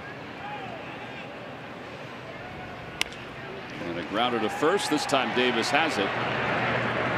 At a 1-2-3 6th inning. Phillies still only have one hit today, but they have a 2-1 lead. We move to the 7th inning. That guy feeling pretty good about himself.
Time now for your Delaware Valley Honda dealers game summary as we go to the 7th inning. The Phillies are on top 2-1.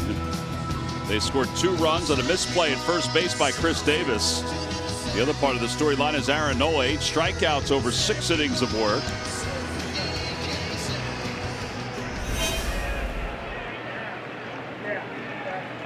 And guys getting a chance to enjoy a day at the ballpark, celebrating 4th of July.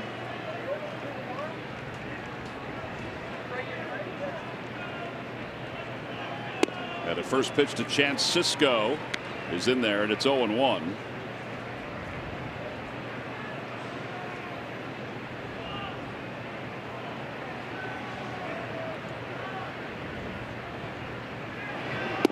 Oh, and 2, another curveball.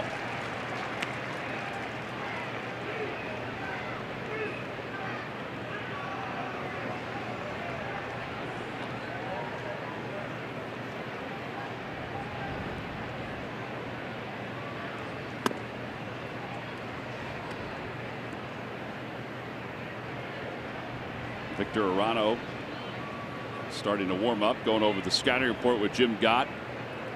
85 pitches for Nola.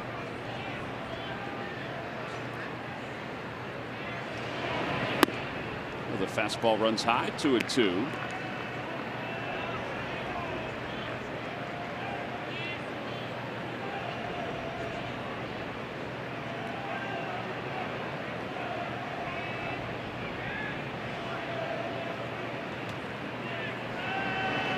Swing and a miss. He got him with a curveball. 9 strikeouts for Nola. But he has just been humming along. Curveball's been so good Really today. Has. Another one, top to bottom. Pitches by inning. 18 in the first inning because of the walk to Manny Machado. And here's Rickard hitting .203 up here in the big leagues. Goes around 0-1.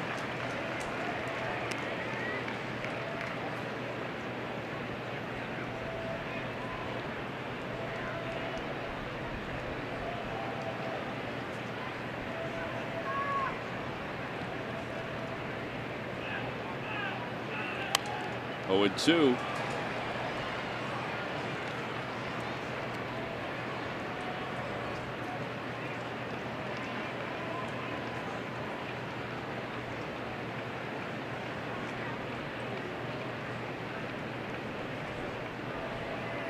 You don't see too many players that throw left and hit right, a la Ricky Henderson.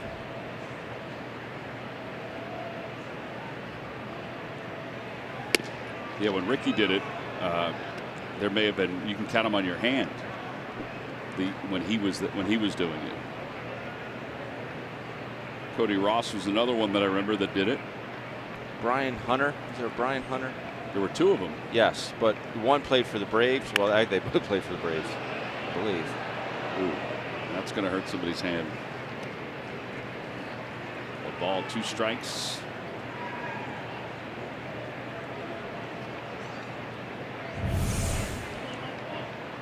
Yeah. Ow. His hand's going to be as red as his face.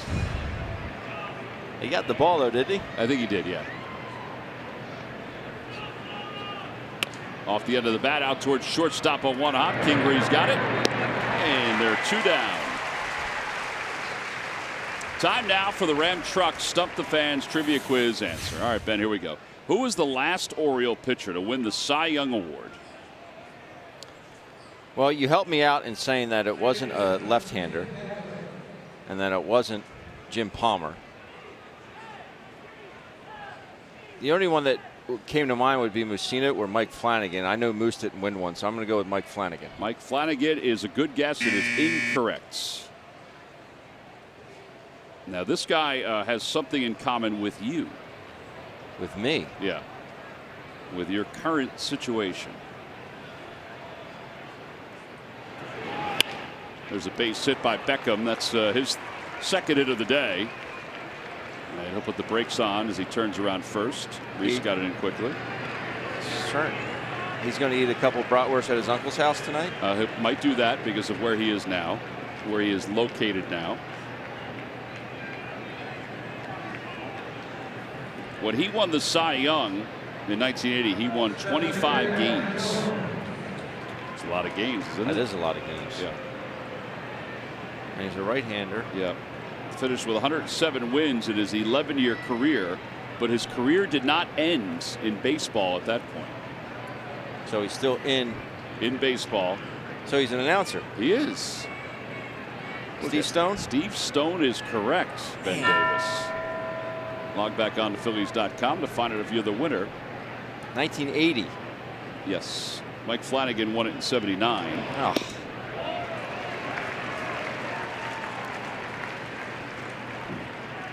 I told John DeSanger that no matter what he Our associated asked, producer. I was going to say Scotty McGregor, but I did And then not. he said, I got to find an answer, a question then. That would be Scotty McGregor. Scotty McGregor's left-handed. So therefore, that was definitely not the answer. 0-1, Adam Jones. That is a good question. And I don't know why, but one of the first names that came to mind, and the reason why I asked it was a left-hander, because of the man at home plate who this man was traded for, Eric Bedard. And really good year with Baltimore being shipped out to Seattle for Adam Jones. Were you going to say Eric Bedard? I thought about it. It's a tough place to pitch. A new ballpark.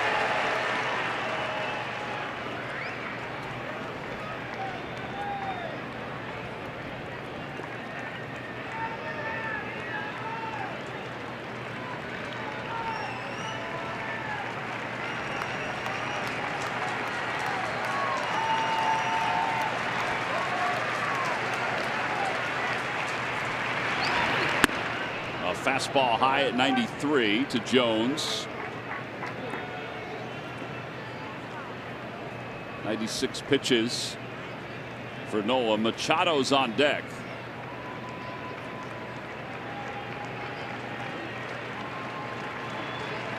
Great ball strike ratio. A lot of swinging strikes here today.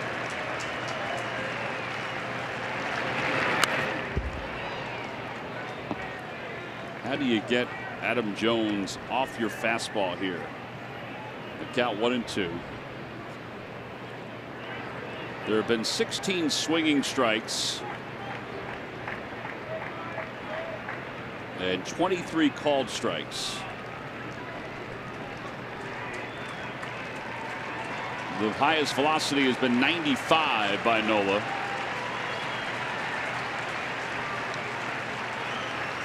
And the 1-2 pitch. Curveball, he sprays it.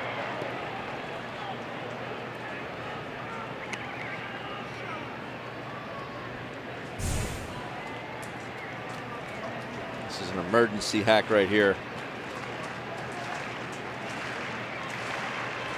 You never want to get beat to your pull side late in ball games, late in tight ball games, but if you could dot a four-seamer in on Jones right here, I think you could lock him up.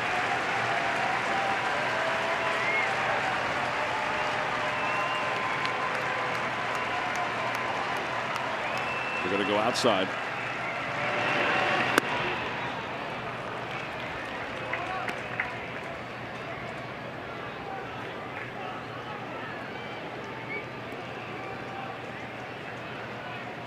Dave chatting with Rick Kranitz.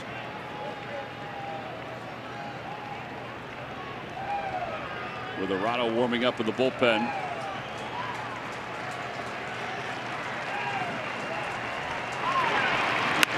Out toward right field. That'll be a base hit.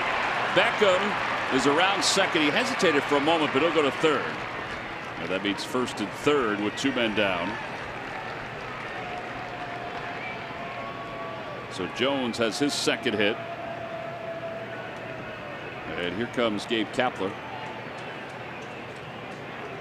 You got Arano's slider out in the bullpen with Machado coming up. He hasn't motioned yet. No.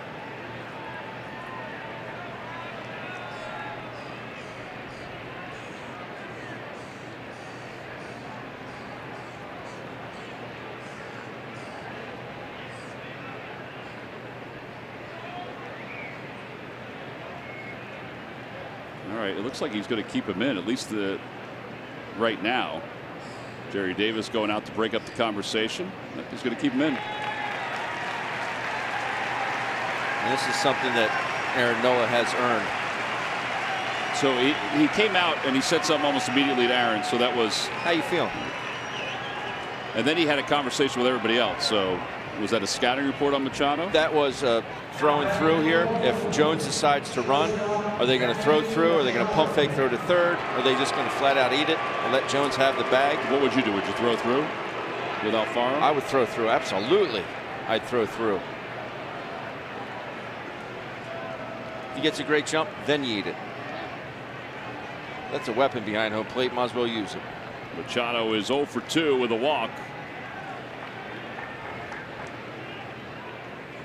It's a 2-1 game. Phils only have 1 hit today. Outside 1-0.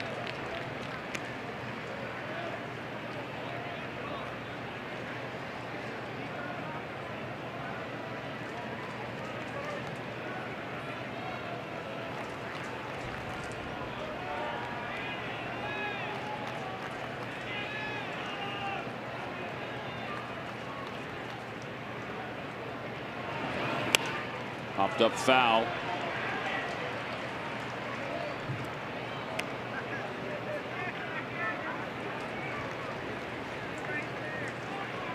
And honestly, I don't think Jones is going to go anywhere anyway. You have 2 outs. You have your best hitter up, best run producer in Machado. You steal second base. You have an open base. Yeah. I know Trumbo's been swinging a hot bat, but it's Manny Machado hitting.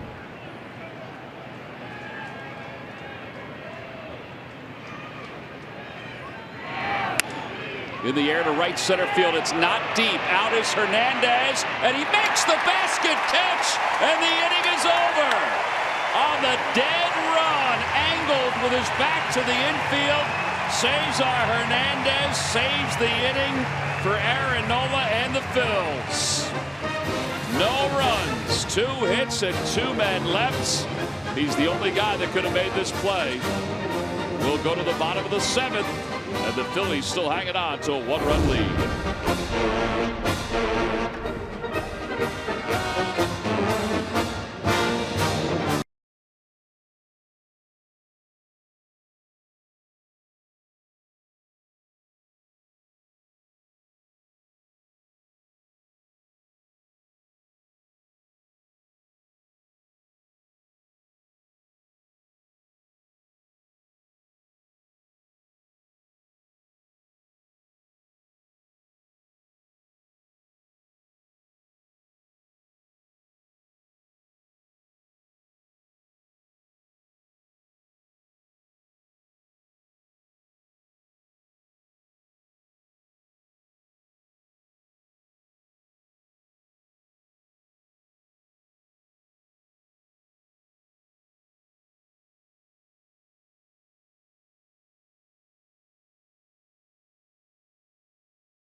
To run the bases. Immediately following the game, children 14 and under are invited onto the field to run the bags. Visit Phillies.com to order your tickets right now.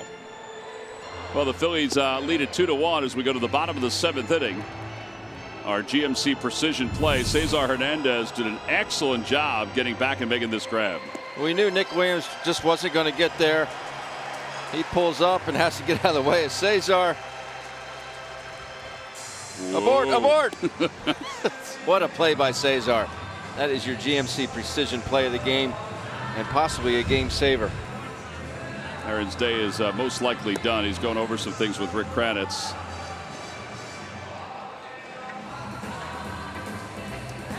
Freddie's chatting. Aaron's mind's probably going a mile a minute. All right, so we go to the bottom of the 7th. The Phillies have only one hit. That was the double by Kingery, but they have 2 runs. And it'll be Carlos Santana, Nick Williams, and Kingery against David Hess here in the bottom of the 7th inning.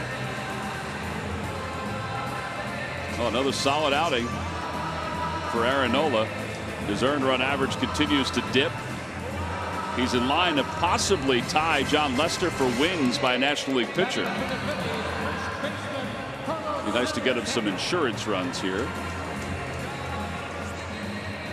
And it'll be Santana that starts things off. Santana's 0 for 1. He walked his first time to the plate.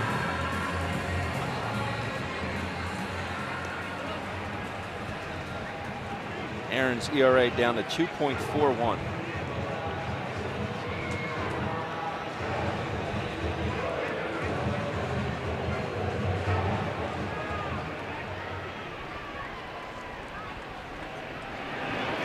And a first pitch to Santana's in there. It's 0-1.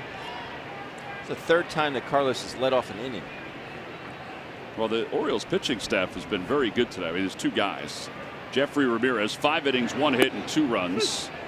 And now David Hess, who pitched a 1-2-3 6th inning and threw just 15 pitches.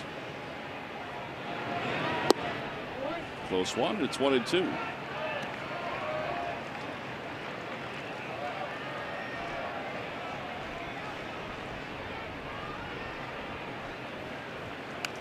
Popped up foul.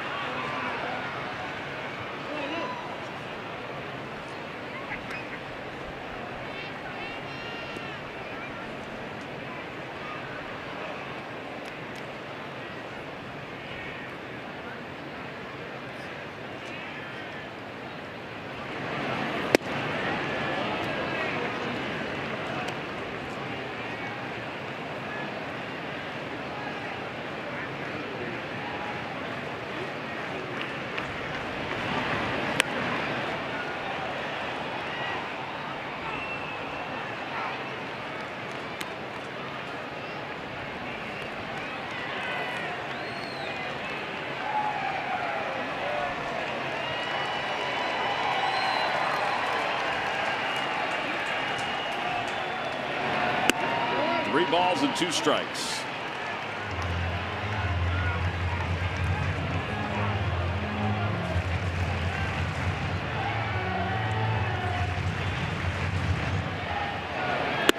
And Carlos walks for the 2nd time today. After going 0-2, he put together a really good at bat. Got a couple pitches off.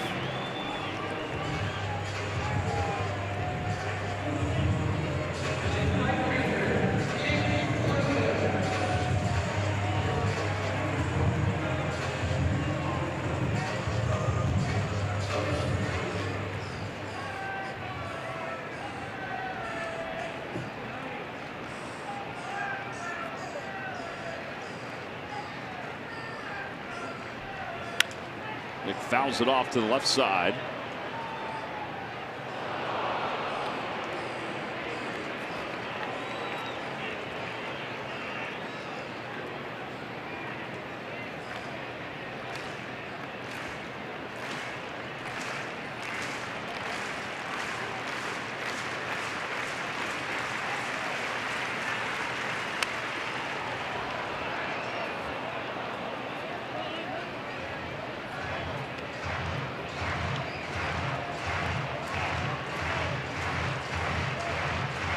Just a little indecisive today. He's laid on a lot of fastballs, and these aren't overpowering fastballs.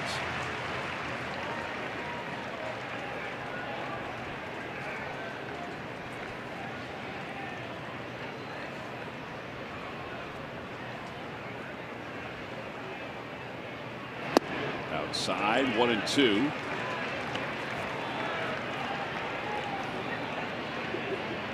Probably need an out on the board before we see what the Phillies will decide out of the bullpen.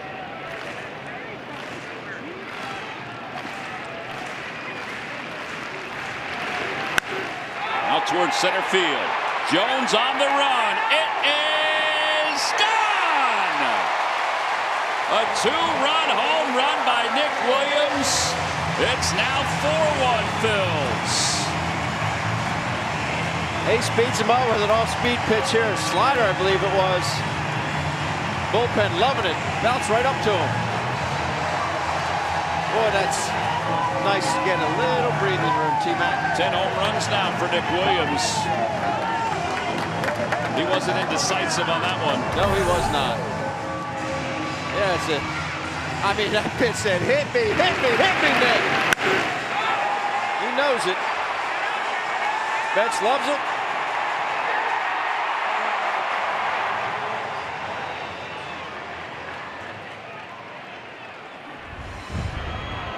And now Kingery with nobody out, 4-1 Phils. Phillies with 2 hits today, and they lead it 4-1. Not too shabby. 409 feet. The exit velo at 103.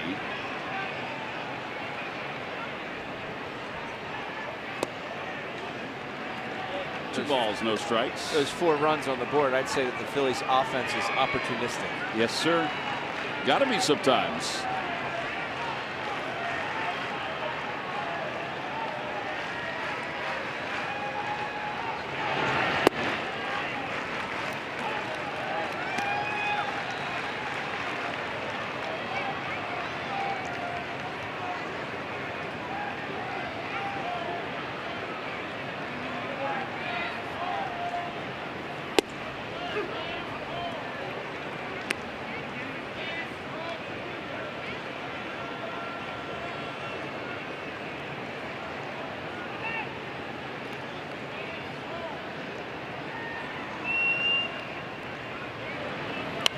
Kingery fouls it off to the right.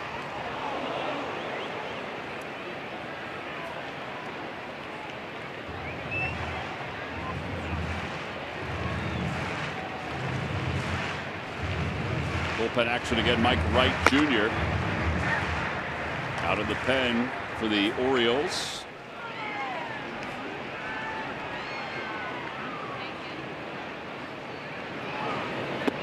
And Kingery strikes out. And that's the first out here in the 7th.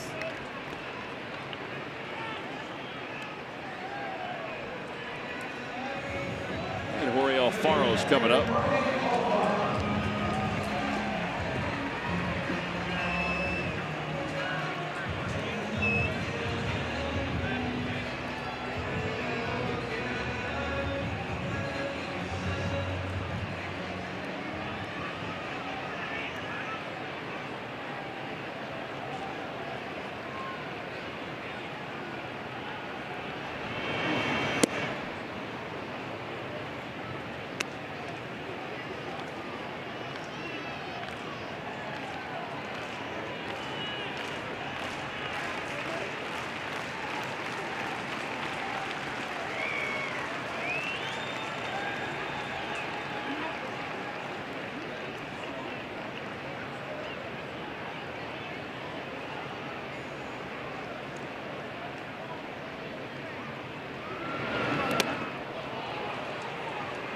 Oh, and 2. Jorge taking a walk. That ball bounced, didn't it?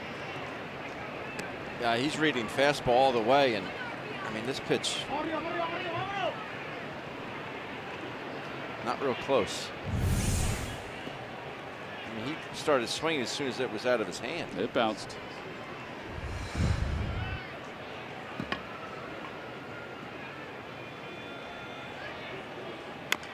Up the third base line and foul.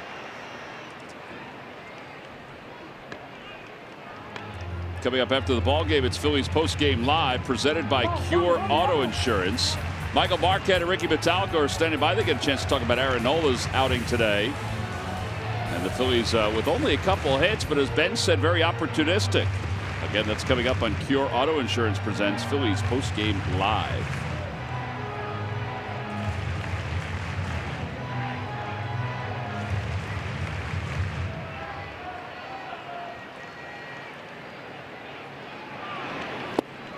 The breaking ball, and Alfaro strikes out. Back-to-back strikeouts for Hess.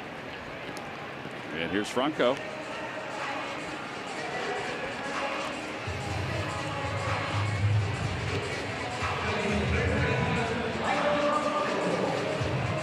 Phillies will head to Baltimore next Thursday. Actually, Wednesday night after the night game in New York. To take on the Orioles for just one game. It's part of a makeup from earlier this year.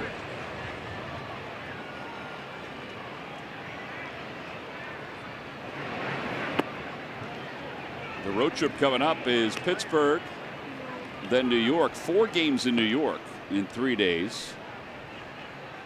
The 1 game in Baltimore, then 3 against the Marlins. Out to right center field. That's well hit. Trumbo going back. It is off the top of the scoreboard. And Michael will have to put the brakes on. He's got a long single. I don't know if Michael wasn't running out of the box or if that ball was just hit that hard. No, I don't think he was running. But, yeah, long single. It's about the longest single you're ever going to see.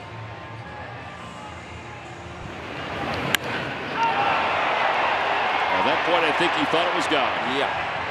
And then he says, uh-oh, too late.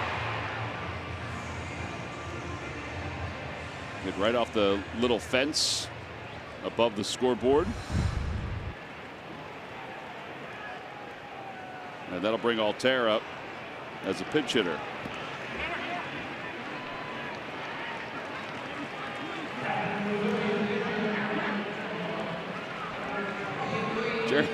Jerry Davis just asked Aaron Nola, you got a hitter here? Or asked Gabe Kapler, you have a hitter here? And Gabe's like, yeah. I mean, it's not Aaron Nola. Got to make things official then. Have to.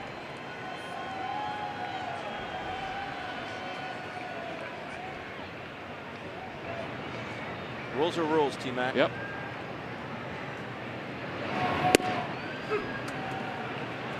One ball, one strike.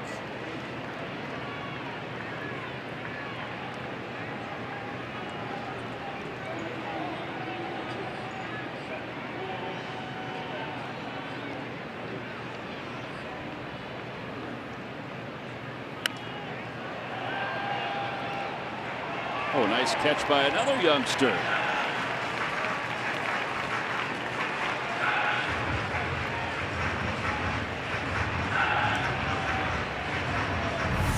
Here we go. We got some interference there. And the Fanatic ran up to congratulate him. Outside 2-2.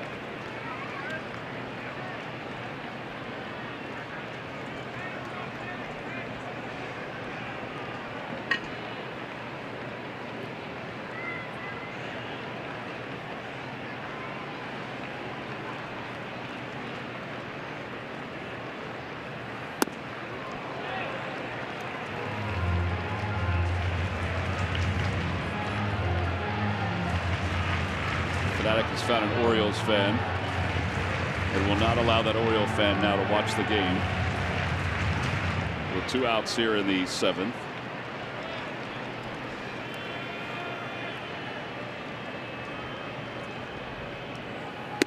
And a strike 3 call.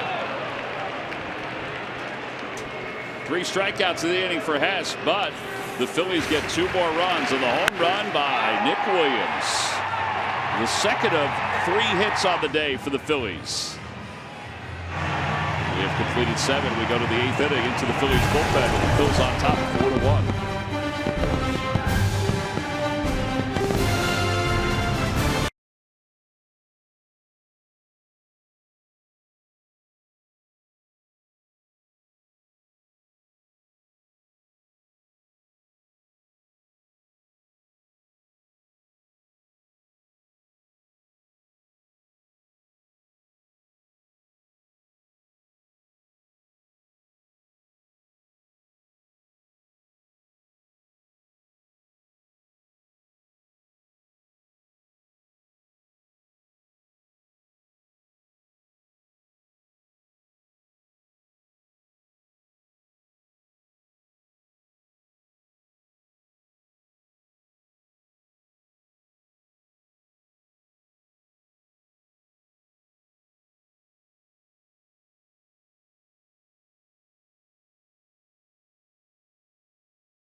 Nissan. Shop ChooseNissan.com. And by Geico, 15 minutes could save you 15% or more on car insurance. It's our nation's birthday today, Ben. 241st birthday. Today is also the birthday of the great Ray Tipton. Hope Ray is getting a chance to celebrate at home. We wish him the best. We always like to wish Ray a Yankee Doodle birthday. Great man. As Victor Arano will take over here in the top of the 8th inning. Uh-oh, the Fanatic has a baby.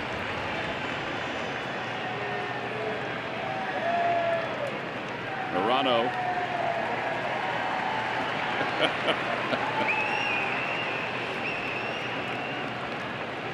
Arano will face Mark Trumbo.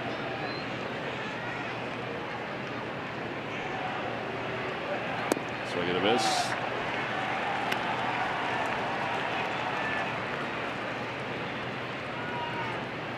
Okay, give her back. Come on, give her back. Enough. Trumbo today is 0 for 3. He's grounded out. He is struck out and flied out. A foul ball. That's going to hurt. 0-2.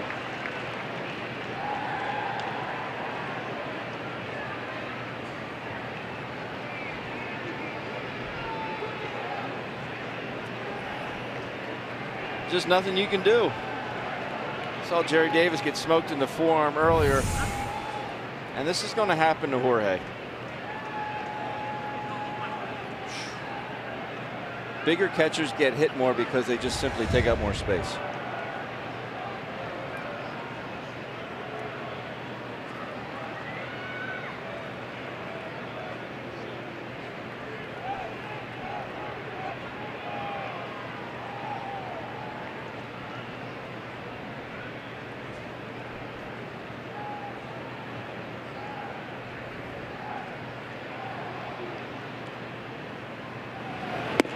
Trumbo takes inside, 1-2.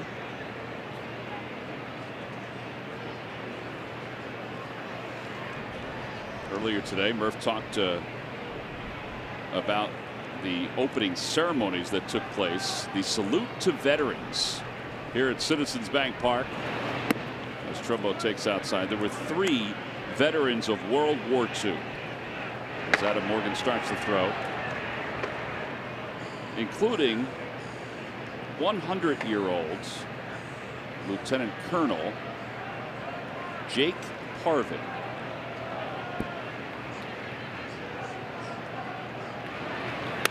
Trumbo fouls it off to the Hall of Fame club. A lot of young veterans that were there.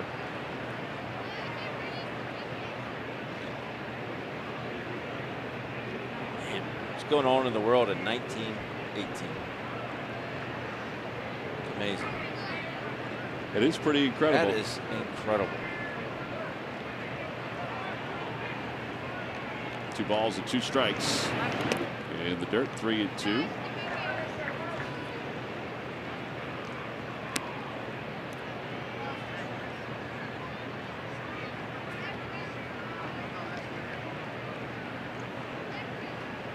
There was also one member of the Korean War that was honored here today, and 5, or I should say 4, Vietnam veterans that were honored today.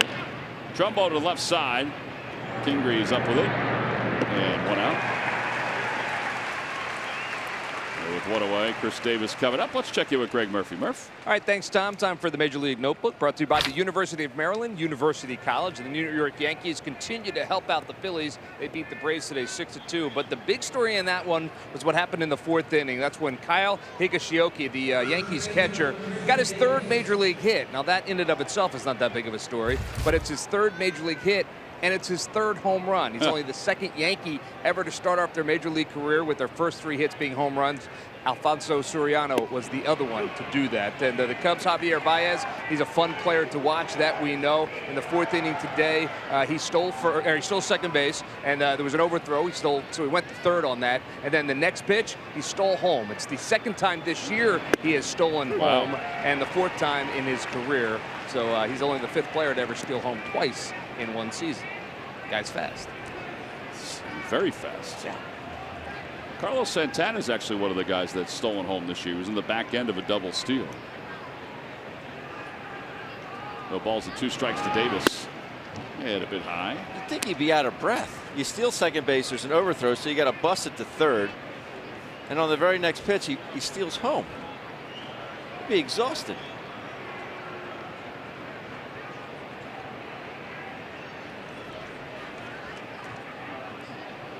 Little tapper foul. It remains 1-2. I will clarify, Ben. It was actually a throw over to first, and then he took off. He did that earlier. So it wasn't on the pitch. He did that earlier this year. Yeah, it wasn't on a pitch. So it was a lot of fun to see. Yeah, it was cool again to see today.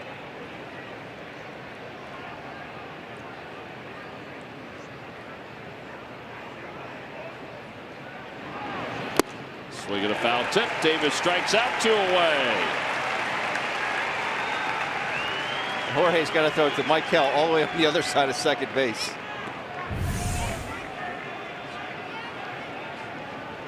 Climbs the ladder. A good fastball. See everything just bailing on Chris Davis there.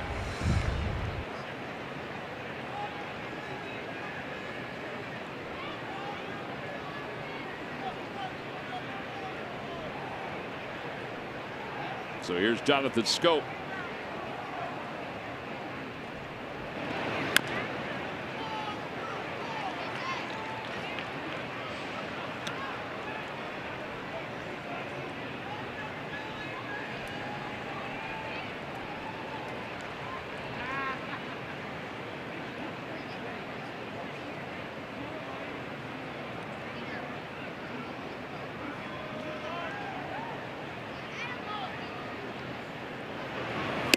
Swing and a miss, 0-2. There's that good lateral one. So late breaking.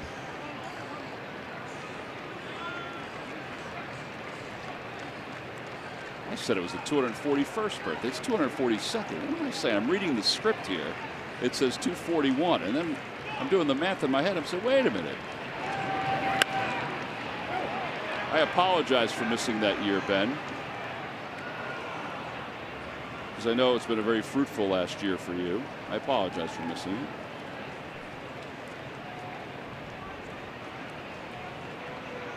No balls, 2 strikes.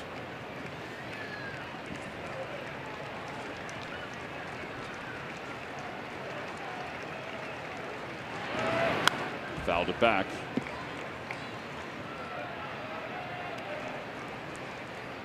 Every time a Phillies pitcher records a pitch of 95 miles per hour or more, Comcast will make a contribution to Phillies charities. Phillies baseball is brought to you by Xfinity, the fastest internet in Philadelphia.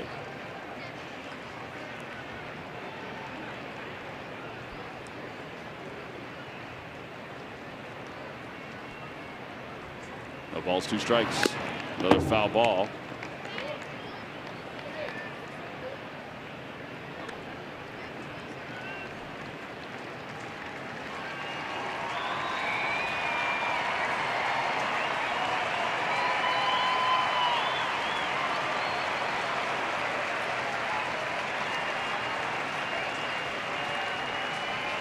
Oh, and 2. Swing and a miss. He got it with another slider. A 1-2-3 8th inning for Victor Arano. Boy, that's a pretty good piece of pitching right there. Top of the order is due up in the bottom of the 8th. The Phillies up 4-1.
First pitch. It's the W.B. Mason collectible truck given out to kids 14 and under.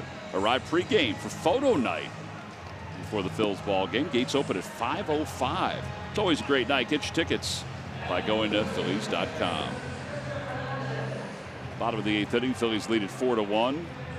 Phillies wrapping up this homestand. It's been a good homestand, as we mentioned, aside from the Yankee series where they lost 2 of 3, but they didn't blink. They took 3 of 4 from the Nationals, and now have a 3-run lead over the Orioles as Zach Britton, who's struggled since coming off the disabled list, he will take over here in the bottom of the 8th inning. Struggled with control. His fastball get up 95, 96. Will mix in slider, but he's predominantly hard, heavy sinker, one after the next.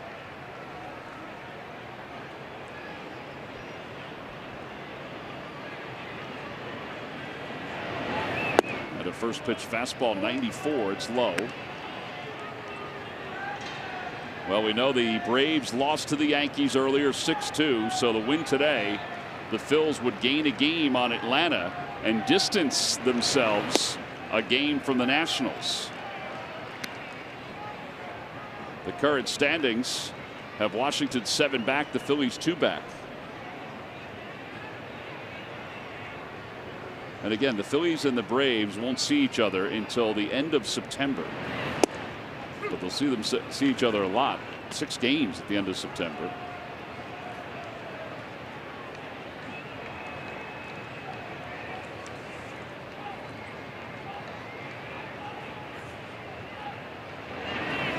Including the last 3 in Atlanta. It's actually 7 games in the end of September. 4 in Atlanta at the end, and then 3 the last weekend here. The 20th to the 23rd in Atlanta, and then the last 3 games to wrap up September here at the ballpark. Be nice to finish up things at home, and hopefully it'll be meaningful games for the Phillies here at home. That last road trip, kind of an odd one. The Denver one? Yeah, 4 in Atlanta, then 4 in Denver, and then you come back. A high bouncer over to third, Britton.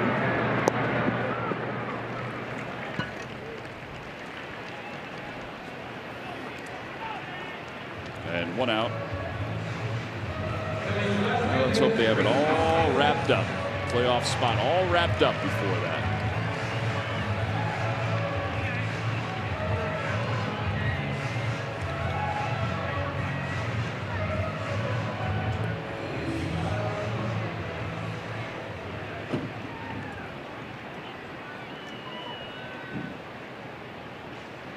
Zach Britton is coming back from a ruptured Achilles. Man, what a painful injury that is.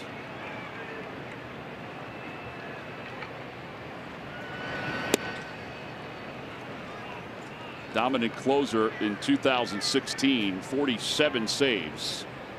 In fact, 37 in 2014, 36 in 15, and then 47 in 2016. 2-0.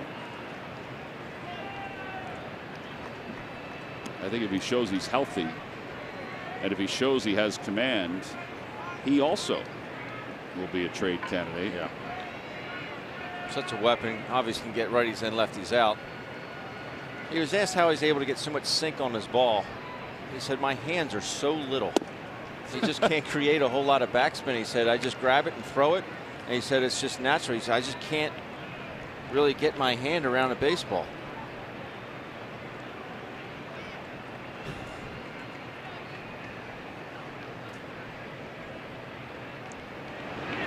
It's interesting because he's not a little guy. 6'3".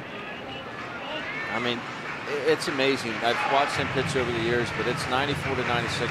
The ball just goes straight down. Straight down. Very hard to elevate off Zach Britton.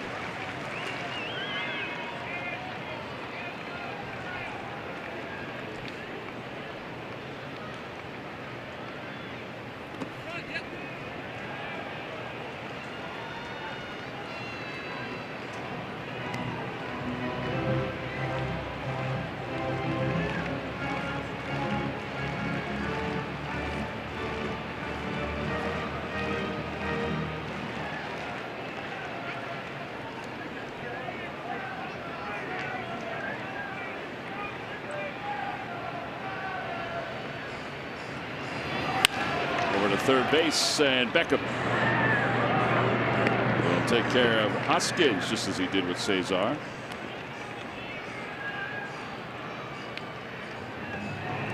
So Odubel will bat with 2 outs.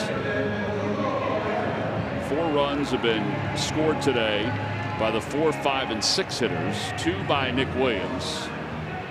Top of the order has been somewhat quiet here this afternoon.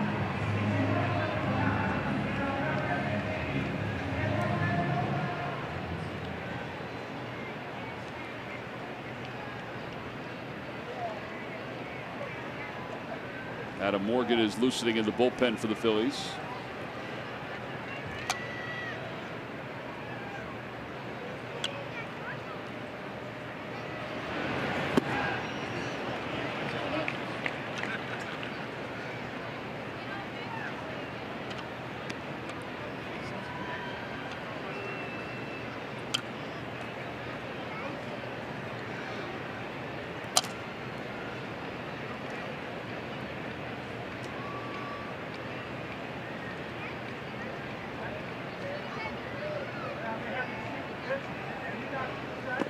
Outside.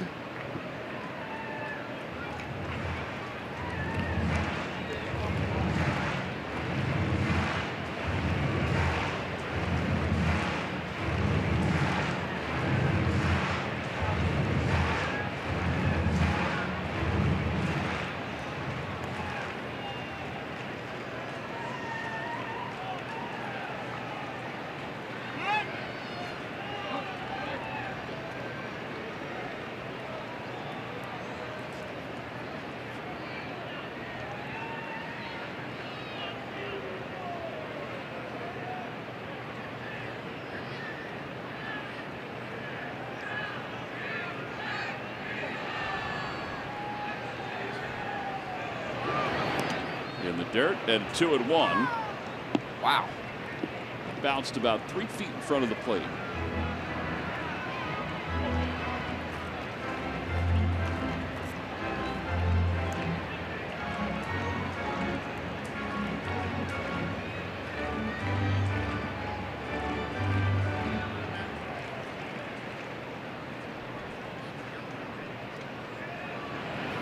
Swing and a miss, and it's 2-2.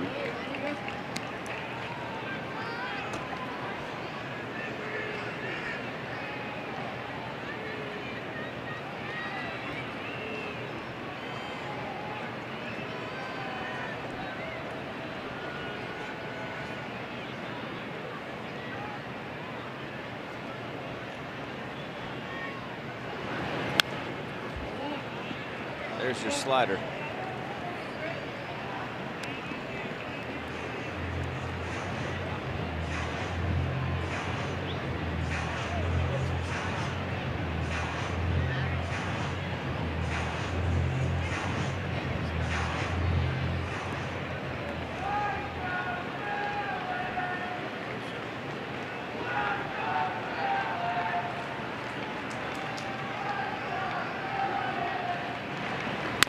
Over to second base, Scope to his left, he's got it, and it's a 1-2-3 8th inning. So the Phils go down in order. That leaves us with the top of the 9th inning. The Phillies with a 4-1 lead, looking for a 2-game sweep when we get back.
Top of the ninth. Phil's trying to close this out, finish this homestand 6-3. Then a day off tomorrow, then off on a long road trip. And it starts in Pittsburgh, Tom. As you mentioned, Nick Pivetta and Trevor Williams will pitch on Friday. That game at 7 o'clock. On Saturday afternoon, Jamison Tyone and Jake Arrieta will take the baseballs. And then on Sunday, well, we still don't know who will pitch for the Phils. They'll face Nick Kingham against the Pirates when that game happens on Sunday afternoon. But this one's not over yet, guys. Now the Phillies need 3 more outs, Murph. They've got Victor Arano still in there. And they've got Adam Morgan warming up behind him. Danny Valencia will pinch hit. This is the pitcher's spot. And he takes low 1-0. Something might change by Sunday, but Gabe said the other day he wanted to stay in order, so that would mean Eflin, but they might tinker with it. Phillies probably need a pitcher. Well, they need 2 pitchers, Monday and Tuesday, because of Velasquez's injury, although he's coming along fine. They can add somebody for the doubleheader. Outside, 2-1.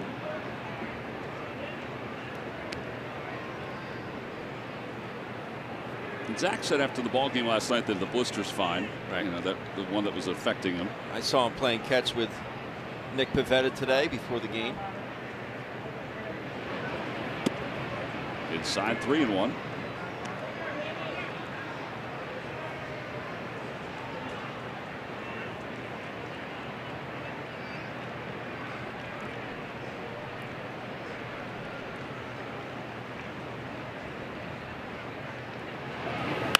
Out toward right center field. Williams on the run. He's there. And 1 away.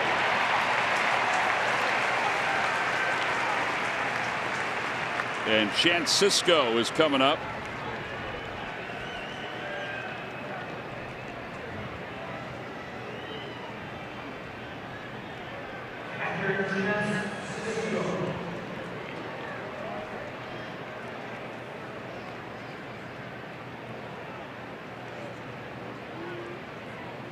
Cisco is 0 for 2. He is flied out to center, hit by a pitch and struck out. Boy, Murph alluded to it. Phillies can win this one. They'd be 6-3 on this homestand. All season long, they played really, really well here at CBP. Well, you think about it, Ben. They have the 2nd best winning percentage in the National League at home. Last year, they were 39-42. That was tied for 11th in the National League in winning percentage. The year before, 37-44. They were 13th in the National League in winning percentage. You have to win your home games. And any successful team wins their home games. And they're establishing that. Such an advantage.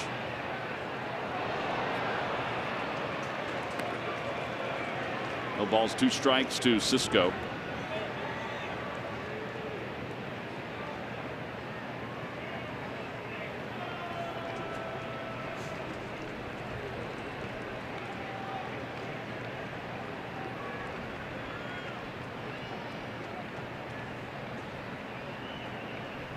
Swing and a miss. 95 upstairs. That's the 3rd strikeout for Arano. Slider command is usually there for Arano, but he's had command of that fastball at the top of the zone as well. And now Joey Rickard. Hey, this thought just came to mind. You think Zach Britton pitched, maybe kind of show the Phillies you like what you see? Well, maybe. Possibility. I mean, I know that they're trying to get him right. Right. The Orioles are. Maybe. Rickard grounded out to short last time up. 0 for 1.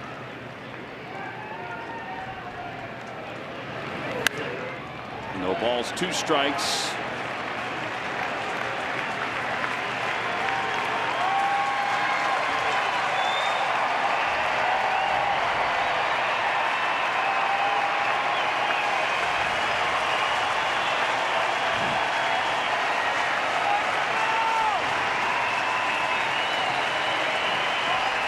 No balls and 2 strikes to Rickard. In the dirt, 1-2.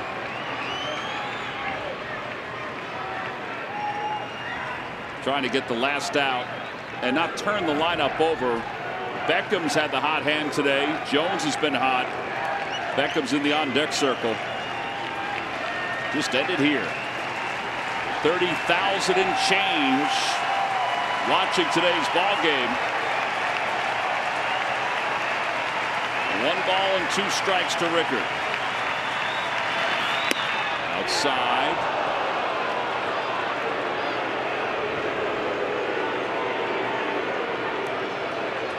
I like the fact that Arano's using that fastball more. He's got a good one. We know this, the slider can be a wipeout slider at times. The 2-2. Just missed. Just a hair off the plate, according to Jerry Davis, the home plate umpire. And now it's 3-2.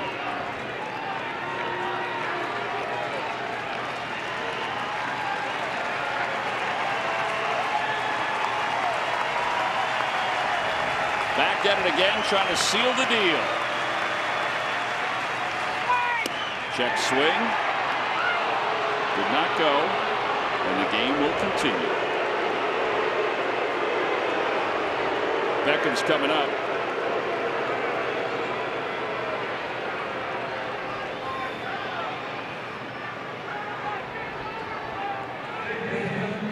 Last couple pitches, I think. Adrenaline. Victor, yeah, he just kind of got overheated, so to speak.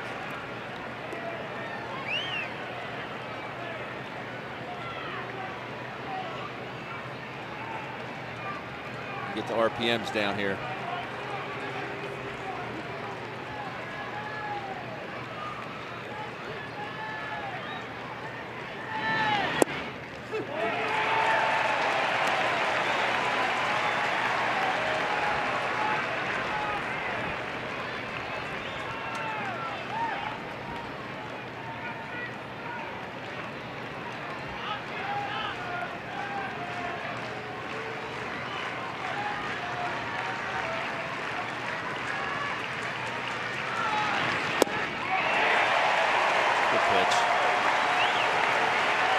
To their feet again. Might as well stay with the slider, thinking back to what you mentioned before. 6-0-2 counts for Arano. Rickard not being held at first. No balls and 2 strikes. Little dribbler. Out toward the left of the mound. Arano's got it, and the ball game is over. The Phillies, with a 4-1 victory today, climbed to 10 games over 500. They moved to within a game and a half of first place in the National League East. And the bullpen, yes, the bullpen, with 15 consecutive scoreless innings, counting the 2 from Victor Arano. Well, how about all this? It's the first time since September of 2011 they're 10 games over 500. 47th win. They didn't get the 47th win until August 25th last year. Wow. It's their 6th sweep of the season. And Aaron Nola is now 8-0 here at home this year. The second Philly in team history to go 8-0 before the All-Star break. Tommy Green was the other one in 1993. Now, soak all that in. And here is the W. Mason delivery of the game. It's a hanging breaking ball. Here does Nick Williams off David Hess and deposits that baseball right into the Phillies bullpen. They love it. Phillies love it. That is a bomb. You get a breaking ball like that, you know what to do with it. Nick did, and he's down on the field with Greg Murphy. I loved it too, and I'm sure this guy loved it as well. Number 10 on the season. You gave the team a little bit of wiggle room to finish up this one. I know it was a breaking ball that they left up over the plate. Take us through that at bat. You know, the first two I was a little late, so I just choked up just a little bit and just told myself to be on time. Throughout this 2-game series, I felt like I was kind of being pitched around a little bit, and I know how to be more patient. Being patient is not always the easiest thing, but this team does that very well. And because of that, you continue to do what you need to do to win these games. 6-3 on this homestand. Now 10 games over 500. I know the guys in that room always believed that this was a really good team, but it's really starting to come together for you guys. Yeah, you know, I'll just speak on the last 2 days. You know, today Nola was Nola. You know, he competes. You know, he had some runners on and came through. You know, and he stayed confident and kept his composure really well. And today, I think we had 3 hits. And it just shows, you know, as a team, we've been putting together really good quality at bats. You know, especially yesterday, you know, with walks and things like that. Just, you know, somebody's always coming through. You know, and the team just, we're doing all the little things correct. Are you starting to feel the energy a little bit here at Citizens Bank Park as well? Absolutely. You know, it's pretty loud today, so it's always great, you know, to have the fans out, and especially on 4th of July, you know, to come watch us with their families. So that's awesome. All right, happy 4th to you. Congratulations. Enjoy the win and the day off, guys. Back upstairs. All right, Murph, thank you very much. Our Chevrolet player of the game is the guy who now has as many wins in the National League as John Lester, who's the leader, and that's Aaron Nola. I mean, again, he was like a surgeon this afternoon. He sure was. Fastball was good. The changeup was good. His breaking ball was as good as we've seen it in recent starts, T-Mac. And, I mean, he dialed it up. He got his 9 strikeouts. Did have 2 walks, but he's just on point with everything today. He was able to climb and elevate with that fastball at times, which he's starting to do a little bit more. He was just Aaron Nola, being Aaron Nola, and putting his team in the best position to win, which he did today. He is your Chevrolet player of the game. All right, so the Phils win it. Victor Arano picks up his first career save with 2 scoreless innings. 4-1, the Phillies on top. We'll be back to wrap it up after this.